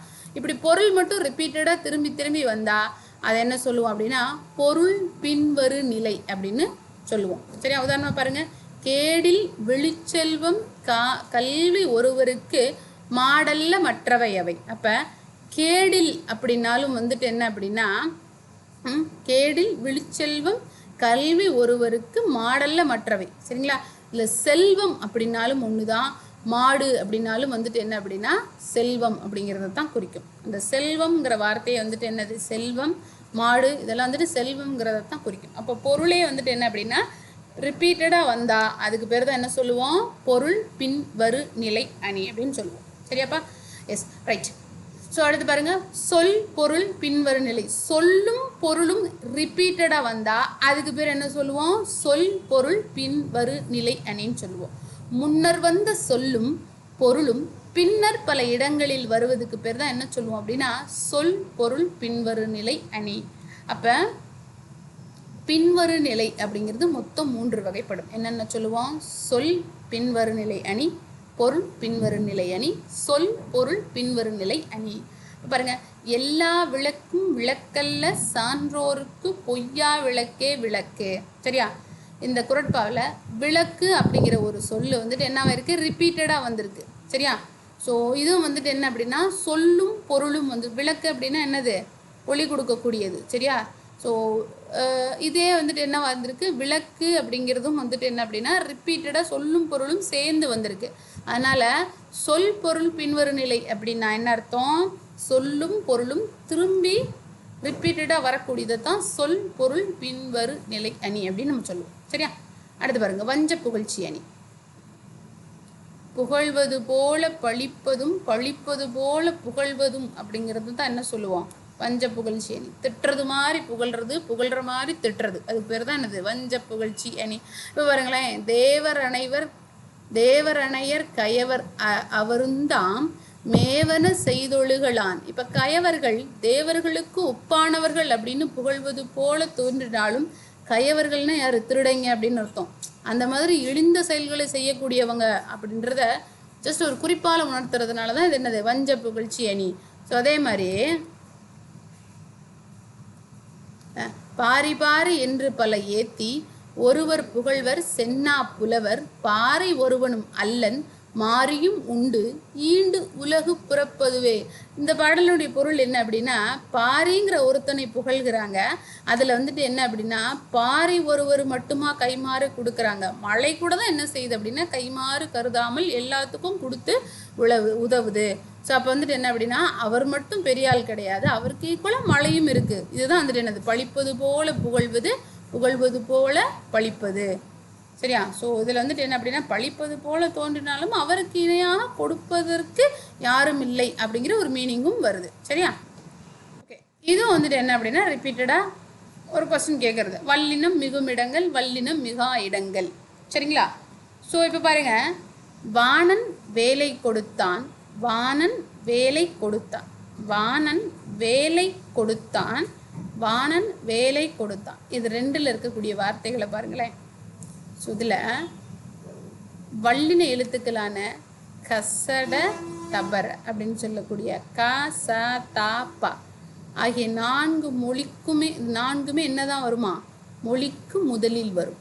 இவை என்ன செய்யும் அப்படின்னா நிலைமொழியுடன் புணர்கையில் அவற்றினுடைய மெய்யெழுத்துக்களும் என்ன செய்யும்னா தோன்றி புணரும். அப்போ இந்த க ச த ப இதெல்லாம் எங்கெங்கெல்லாம் வருதோ அங்கங்கே என்ன செய்யும் அப்படின்னா எக்ஸ்ட்ரா ஒரு மெய்யெழுத்துக்கள் என்னவாகும்? கண்டிப்பாக தோன்றி புணரும். இதுக்கு பேர் தான் என்ன சொல்லுவோம் தெரியுமா? வல்லினம் மிகுதல் அப்படின்னு சொல்லுவோம். இந்த எழுத்துக்கள் தான் என்ன எழுத்துக்கள்? வல்லின எழுத்துக்கள். சரியா? ஸோ அதே மாதிரி என்ன அப்படின்னா அந்த வல்லினங்கள் எங்கெங்கெல்லாம் மிகும் அப்படிங்கிறத பார்க்கலாம். ஸோ புணர்ச்சி அப்படின்னு எடுத்துக்கிட்டோன்னு வச்சுக்கோங்களேன். நிலைமொழியுடன் வருமொழி புணருவதை வழுமொழி சேருவதைத்தான் என்ன சொல்லுவோம்? புணர்ச்சி அப்படின்னு சொல்லுவோம். சரியா? இந்த புணர்ச்சிங்கிறது தோன்றல், திரிதல், கெடுதல் அப்படின்னு சொல்லி விகார புணர்ச்சி அப்படிங்கிறது 3 வகைப்படும். சரியா? ஸோ இந்த வல்லினம் மிகுதல் அப்படிங்கிறது என்ன அப்படின்னு பார்த்தீங்கன்னா விகார புணர்ச்சியினோட சேர்ந்து வரக்கூடியது தான். சரியா? ரைட். ஸோ வல்லினம் எங்கெங்கெல்லாம் மிகும் அப்படின்னா நம்ம சொன்ன மாதிரி வல்லின எழுத்துக்கள் பாருங்க, அ இ அப்படிங்கிற சுட்டெழுத்துக்கள் சுட்டி காட்டுறது இல்லையா? அதனால அது சுட்டெழுத்துக்கள். அந்த சுட்டெழுத்துக்கள் எங்கெல்லாம் வருதோ பாருங்க, அந்த இந்த சுட்டெழுத்துக்கள். அதே மாதிரி என்ன அப்படின்னா எங்கெங்க வினா எழுத்துக்கள் வருதோ, ஏ அப்படின்னு சொல்லக்கூடிய எந்த அப்படின்னு சொல்லக்கூடிய வினா சொல்லினுடைய பின்னும் வல்லினம் மிகும். எங்கெங்க வல்லினம் மிகும்? சுட்டுப்பெயர்கள் எங்கெல்லாம் வருதோ அங்கெல்லாம் வல்லினம் மிகும். அதே மாதிரி கொஸ்டின் மார்க் வினா எழுத்துக்கள் எங்கெல்லாம் வருதோ, அதாவது வினா எழுத்துக்களுடைய பின்னாடி மட்டும்தான் என்ன செய்யும்? வல்லினம் மிகும். சரியா? பாருங்க, அச்சட்டை, இந்த காலம், எத்திசை, எந்த பணம். ஸோ இதிலெல்லாம் என்னவாகும்? வல்லினம் மிகும். நல்லா ஞாபகம் வச்சுக்கணும். சுட்டுப்பெயர்கள் அ இ, இந்த சுட்டுப்பெயர்கள் எங்கெல்லாம் வருதோ அங்கே என்ன செய்யும் அப்படின்னா பின்னாடி வல்லினம் மிகும். அதே மாதிரி வினா எழுத்து எந்த இந்த வினா சொல்லினுடைய பின்னும் என்ன செய்யும்? வல்லினம் மிகும். அடுத்து பாருங்க, ஐ அப்படின்னு சொல்லக்கூடிய 2ஆம் வேற்றுமை உருபு எங்கெல்லாம் வருதோ அந்த தொடர்கள் வெளிப்படும் இடமெல்லாம் என்ன செய்யும்னா வல்லினம் மிகும். பாருங்க, கதவை திற, தகவல்களை திரட்டு, காட்சியை பார். அப்போ ஐ அப்படின்னு சொல்லக்கூடிய 2ஆம் வேற்றுமை உருபு எங்கெல்லாம் வருதோ அங்கேயும் வல்லினம் மிகும். அதே மாதிரி 4ஆம் வேற்றுமை உருபு 4ஆம் வேற்றுமை உருபு கு அப்படின்னு சொல்லக்கூடிய 4ஆம் வேற்றுமை உருபு வெளிப்படும் தொடர்களிலும் வல்லினம் மிகும்.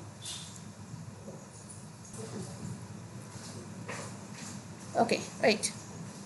பாருங்க, கதவை திற, கு, முதியவருக்கு கொடு, மிட்டுக்கு பாட்டு, ஊருக்கு செல்.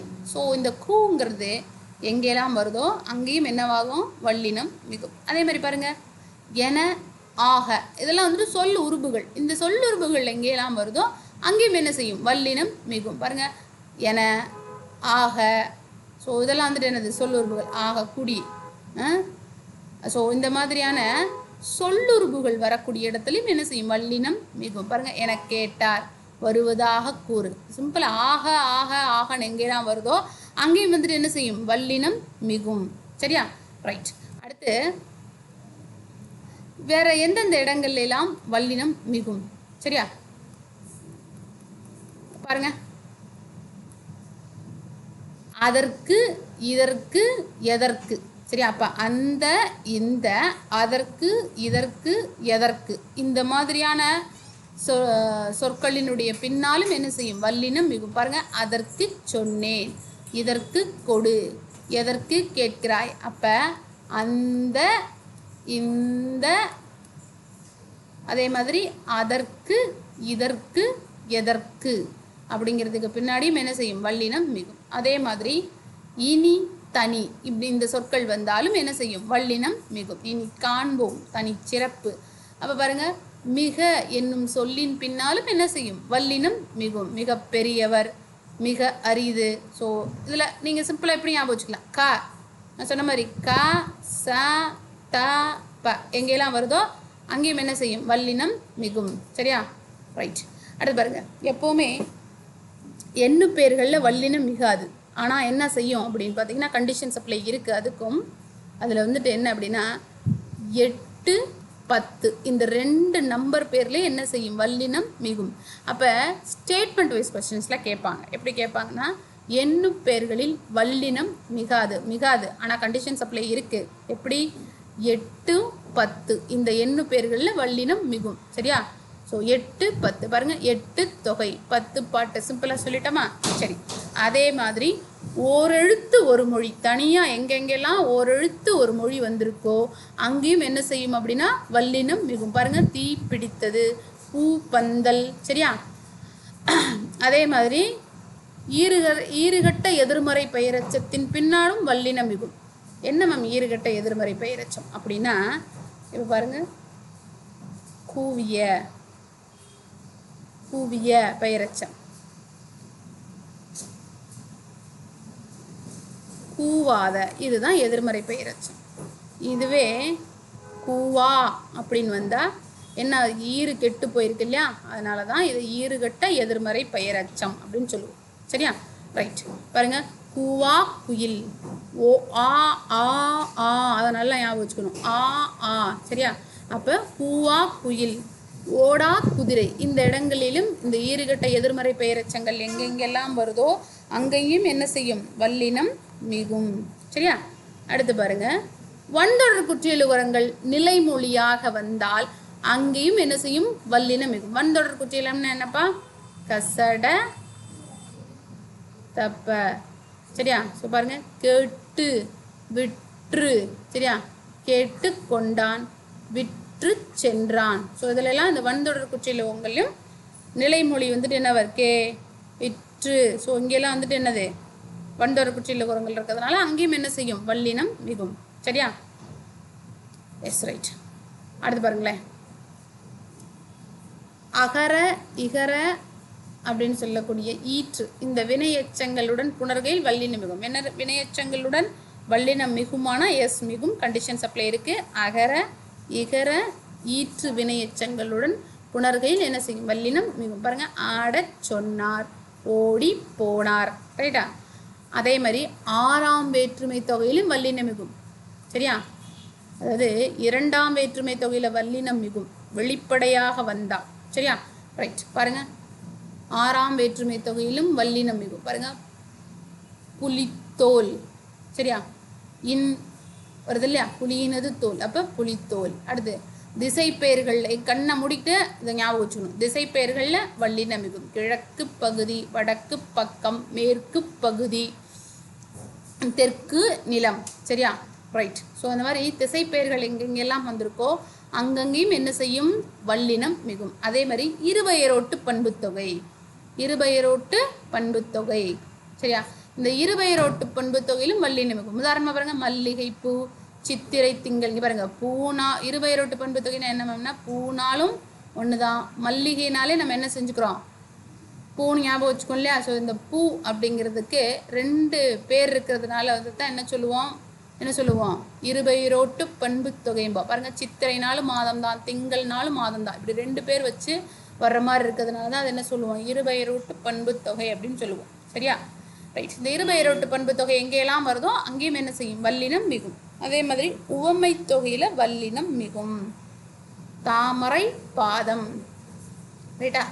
அதே மாதிரி பாருங்க, சால தவ தட குழ இந்த உரிச்சொற்களில் வல்லினம் மிகும். சால தவ தட குழ அப்படின்னு சொல்லக்கூடிய உரிச்சொற்களின் பின்னாலும் வல்லினம் மிகும். அதுக்கடுத்து பாருங்களேன், தனி குற்றெழுத்தை அடுத்து வரும் ஆகார எழுத்தின் பின் வல்லினம் மிகும். இவ்வளோ பெருசாக படிக்க முடியலன்னா கூட ஷார்ட்டாக ஞாபகம் வச்சுக்கலாம். பாருங்க, நீ இது ஒரு குறில் தானே, கனா க இது ஒரு குறில் எழுத்து தானே. அப்போ இந்த தனி குறில் எழுத்துக்கு பின்னாடி ஆ ஆ எங்கெங்கெல்லாம் தனி குறில் வருதோ அங்கேக்கு பின்னாடி ஆ ஆன்னு சொல்லக்கூடிய ஆகார எழுத்து வந்தால் அங்கேயும் என்ன செய்யும்? வல்லினம் மிகும். சரியா? அதே மாதிரி சில உருவக சொற்களில், சரிங்களா, உருவக சொற்களில் வல்லினம் மிகும் அப்படின்னா சில கண்டிஷன்ஸ் அப்படி இருக்குது. சில உருவக பாருங்க, வாழ்க்கை படகு, ஏன்னா பின்னாடி வந்துட்டு என்ன வந்துருச்சு? வள்ளின எழுத்துக்கள் வந்திருக்கு இல்லையா? உலக பந்து. அப்போ நான் சிம்பிளாக சொன்ன மாதிரி க ச த ப எங்கெல்லாம் இருக்கோ அங்கெல்லாம் என்ன செய்யும்? வல்லினம் மிகும். ரைட்டா? சரி, அடுத்து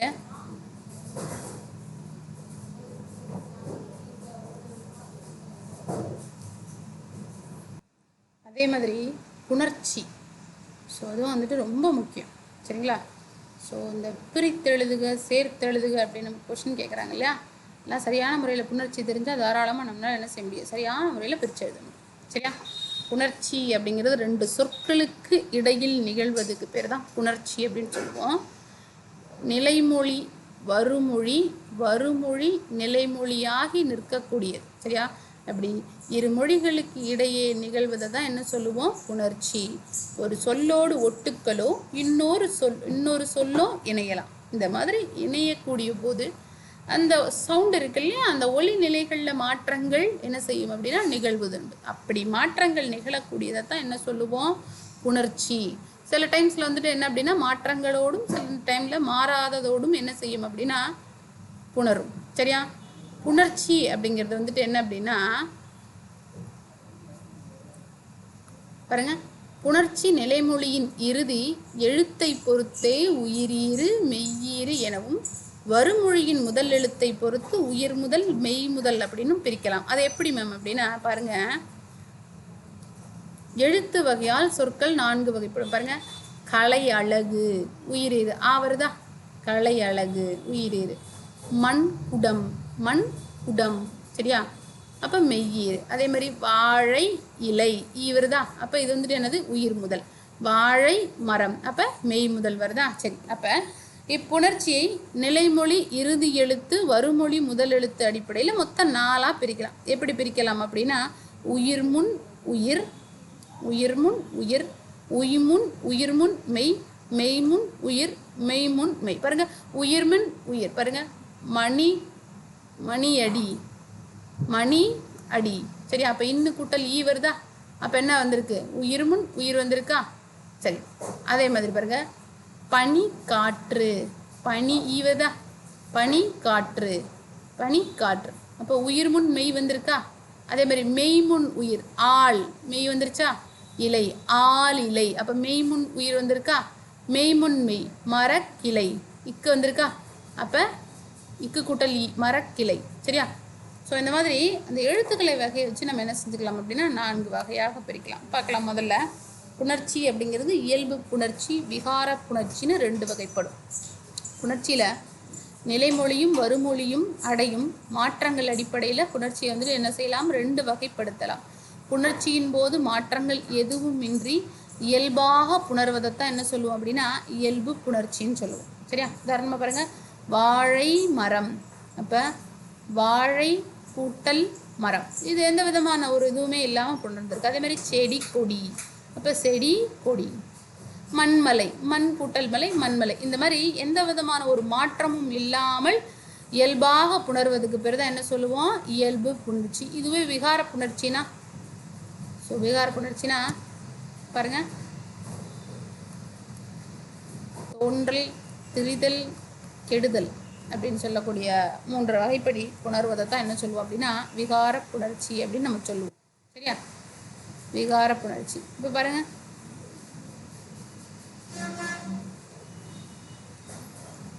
நுழைவு கூட்டல் தேர்வு, நுழைவு தேர்வு. புதுசாக ஒரு எழுத்து பிறந்திருக்கு இல்லையா? நுழைவு தேர்வு. இது தோன்றல். திரிதல் பாருங்க, கல்லூரி சாலை. ஸோ இப்போ கல்லூரி சாலை, இது வந்துட்டு என்ன புதுசாக இச்சுங்கிற வார்த்தை வந்திருக்கா? அப்போ தோன்றல். பல் கூட்டல் பசை, இல்லுங்கிறது கெட்டு போய் என்னவா புணர்ந்திருக்கு? பற்பசை. இது திரிதல் புணர்ச்சி. அதே மாதிரி புறம் கூட்டல் 400. அப்போ இம்மும் கெட்டு போய் என்ன புணர்ந்திருக்கு? புற 400 அப்படின்னு புணர்ந்திருக்கு. சரிங்களா? ரைட்.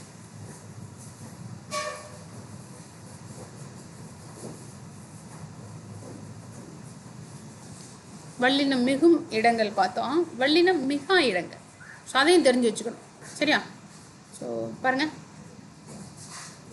கத்தி கொண்டு வந்தான், கத்தி கொண்டு வந்தான், கத்தி கொண்டு வந்தான். இது ரெண்டுக்கு எவ்வளோ வித்தியாசம் இருக்கு பாருங்க. உடே வல்லினம் மிகுந்தால் ஒரு பொருளும் வல்லினம் மிகாட்டி ஒரு பொருளும் தருது. அதே மாதிரி தோப்புக்கள், தோப்புகள். பாருங்க, கத்தி கொண்டு வந்தான்னா கையில் கத்தி கொண்டு வந்தான், கத்தி கொண்டு வந்தான்னா என்னது, சூண்டு போட்டுட்டு வர்றது. ஸோ இந்த மாதிரி வல்லினம் மிகுறதுனாலையும் வல்லினம் மிகாதனாலையும் என்ன இருக்குது அப்படின்னா அர்த்தமே என்ன செய்யுது அப்படின்னா வேறுபடுகிறது. சரியா? அப்போ வல்லினம் எந்தெந்த இடங்களெல்லாம் வந்துட்டு என்ன அப்படின்னா மிகாது. பாருங்க, நம்ம முன்னாடி பார்த்தோம் வல்லினம் மிகும் இடங்கள் வந்துட்டு அதற்கு, அதே மாதிரி இதற்கு, அந்த, இந்த, இதெல்லாம் பார்த்தோம் இல்லையா? சுட்டுப்பெயர்களில் வல்லினம் மிகாது. பர்டிகுலரா அது, இது, அது செய், இது கான், அப்படி சுட்டுப்பெயர்களில் மட்டும் என்ன செய்யாது, வல்லினம் மிகாது. அதே மாதிரி வினா பெயர்கள் எது, எவை, இதுக்கு பின்னாடியும் என்ன செய்யாது, வல்லினம் மிகாது. அதே மாதிரி பாருங்க, குதிரை தாண்டியது கிளி பேசும். எங்கெங்கெல்லாம் எழுவாய் தொடர்கள் வந்திருக்கோ அங்கெங்கெல்லாம் என்ன செய்யாது, வல்லினம் மிகாது. அண்ணனோடு போ, எனது சட்டை, இந்த 3ஆம் மற்றும் 6ஆம் வேற்றுமை விரிகள்லையும் என்ன செய்யாது, வல்லினம் மிகாது. ரொம்ப இம்பார்ட்டனா விழித்தொடர்கள், கூப்பிடுற மாதிரி, தந்தையே பாருங்கள், மகளே தா, யாரெல்லாம் வந்துட்டு கூப்பிடுற மாதிரி இருக்கோ அங்கேயும் என்ன செய்யாது, விழித்தொடர்கள்லையும் வந்துட்டு வல்லினம் மிகாது. பாருங்க, பெயரச்சத்திலும் வல்லினம் மிகாது. வந்த சிரிப்பு, பார்த்த பையன், எந்தெந்த இடத்துல. ஆனால் என்ன செய்யும், ஈறுகட்ட எதிர்மறை பெயரச்சம் எங்கெல்லாம் வருதோ அங்கே என்ன செய்யும், வல்லினம் மிகும். ஆனால் பெயரச்சம் சாதாரணமாக வரக்கூடிய பெயரச்சத்தில் என்ன செய்யாது, வல்லினம் மிகாது. அதே மாதிரி 2ஆம் வேற்றுமை தொகையிலையும் வல்லினம் மிகாது. நாடு கண்டான், கூடு கட்டு, வெளிப்படையாக வரக்கூடிய 2ஆம் வேற்றுமை தொகையில் என்ன செய்யும், வல்லினம் மிகும். மறைமுகமாக வரக்கூடிய வேற்றுமை தொகையில் என்ன செய்யாது, வல்லினம் மிகாது. பாருங்க, நாடு கண்டான், இதே நாடை கண்டான் அப்படின்னு வந்திருந்தா என்ன செய்யும், வல்லினம் மிகும். நாடு கண்டான், கூட்டை, இப்படி வந்து கூட்டை கட்டு அப்படின்னா கூட்டை கட்டுன்னு வந்திருக்கும். சரியா? அப்போ நல்லா ஞாபகம் வச்சுக்கணும், 2ஆம் வேற்றுமை தொகையில் வல்லினம் மிகாது. ஆனால் 2ஆம் வேற்றுமை தொகை வெளிப்படையாக வந்திருந்தால் அந்த இடத்துல என்ன செய்யும், வல்லினம் மிகும். அடுத்து பாருங்க, வரும்படி சொன்னார், பெரும்படி கூறினார். அப்போ படி படி படி அப்படின்னு எந்த இடங்கள்லாம் வினை எச்சம் வருதோ அந்த இடத்துல என்ன செய்யாது, வல்லினம் மிகாது. அதே மாதிரி வியங்கோள் வினைமுற்று தொடர்களிலும் என்னது, வல்லினம் மிகாது. வாழ்த்தல், வைதல் போன்ற விதிகளில் வரக்கூடிய வியங்கோள் வினைமுற்றுகள்லையும் என்ன செய்யாது, வல்லினம் மிகாது. அதே மாதிரி குடி தண்ணீர், வளர்பிறை, திருவள்ளர் செல்வன் அப்படின்னு சொல்லக்கூடிய வினை தொகையிலும் என்ன செய்யாது, குடி தண்ணீர், வளர்பிறை, வளரும் பிறை, வளருகின்ற பிறை முக்காலத்திலும் வருது இல்லையா? சரியா? ஸோ இந்த மாதிரியான வினைத்தொகையிலும் என்ன செய்யாது, வல்லினம் மிகாது. ரைட்டாப்பா? சரி, அடுத்து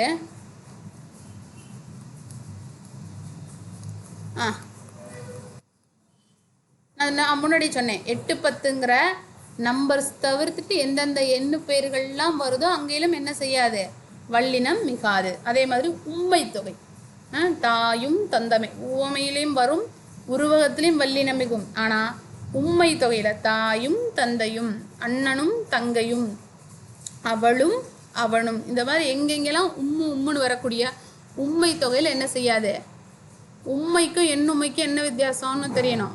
உம்மை அப்படின்னா என்னது, வெளிப்படையாக வராமல் இருக்கிறது தான் உம்மை. சரியா? ரைட். ஸோ அந்த மாதிரி அதே மாதிரி அன்று, இன்று, என்று, ஆவது, அடா, அடி, இந்த மாதிரியான சொற்களின் பின்னாலும் என்ன செய்யாது, வல்லினம் மிகாது. பாருங்க, அன்று சொன்னார், என்று தருவார், அவராது, தருவதாது, யாரடா சொல், ஏனடி சொல்கிறாய், கம்பரை போன்ற கவிஞர் யார். அப்போ அன்று, இன்று, என்று, ஆவது, ஸோ இந்த சொற்கள்லையும் என்ன செய்யாது, வல்லினம் மிகாது. அதே மாதிரி அவ்வளவு, இவ்வளவு, எவ்வளவு, அத்தனை, இத்தனை, எத்தனை. சரியா? அதே மாதிரி அவ்வாறு, இவ்வாறு, எவ்வாறு, அத்தகைய, இத்தகைய, எத்தகைய, அப்போதைய, இப்போதைய, எப்போதைய, அப்படி, இப்படி, எப்படி. சரியா? நேற்றைய, இன்றைய, நாளைய. ஸோ இந்த இங்கே எல்லாமே வந்துட்டு என்ன செய்யாது, வல்லினம் மிகாது. அதே மாதிரி 3, 5, 6ஆம் வேற்றுமை தொடர்களையும் வல்லினம் மிகாது. சரியா? ஓடு அது மாதிரி பாருங்கள். என்னோடு சேர், மரத்திலிருந்து பறி, குரங்கினது குட்டி. ரைட்டா? ரைட்டு. அதே மாதிரி நிலைமொழி உயர்திணையாய் அமையும் போது அமையும் தொடரில் என்ன செய்யாது? வல்லினம் மிகாது. பாருங்கள், தலைவி கூற்று. தலைவி அந்த இடத்துல உயர்துணை. தொண்டர் படை. அப்போ நிலைமொழி எங்கெல்லாம் உயர்திணையாக வருகிறதோ அங்கேயும் என்ன செய்யாது? வல்லினம் மிகாது. இதை மட்டும் கொஞ்சம் ஞாபகம் வச்சுக்கணும். அதே மாதிரி சால, தவ, தட, குழ அப்படின்னு சொல்லக்கூடிய உரிச்சொற்களை தவிர்த்துட்டு எல்லா சொற்களையும் வல்லினம் மிகாது. நம்ம முன்னாடியே வல்லினம் மிகும் அப்படிங்கிற விதியில் பார்த்தோம். அதே மாதிரி அடுக்கு தொடர் இரட்டை கிளவி. சரிங்களா? பார், பார், சல, சல, அடுக்கு தொடர் இரட்டை கிளவியிலும் என்ன செய்யாது? கண்டிப்பாக வல்லினம் மிகாது. சரியா? ரைட். அதே மாதிரி கல் அப்படின்னு சொல்லக்கூடிய அக்ரிணை பன்மை. அக்ரிணை பன்மை. சரியா? அந்த அக்ரிணை பன்மையிலும் என்ன செய்யாது? சேரும்போது வல்லினம் பன்மை பன்மை விகுதி மிகாது. அதே மாதிரி ஐகார வரிசை உயிர்மை ஒரெழுத்து சொற்களாய் அமையும் போது பாருங்கள், பைகள், ஐன்னு சொல்லக்கூடிய பைகள், கைகள். ஸோ இந்த மாதிரி ஒரெழுத்து சொற்களாய் வர அவற்றோடு கல் விகுதி சேரும்போது என்ன செய்யாது? வல்லினம் மிகாது.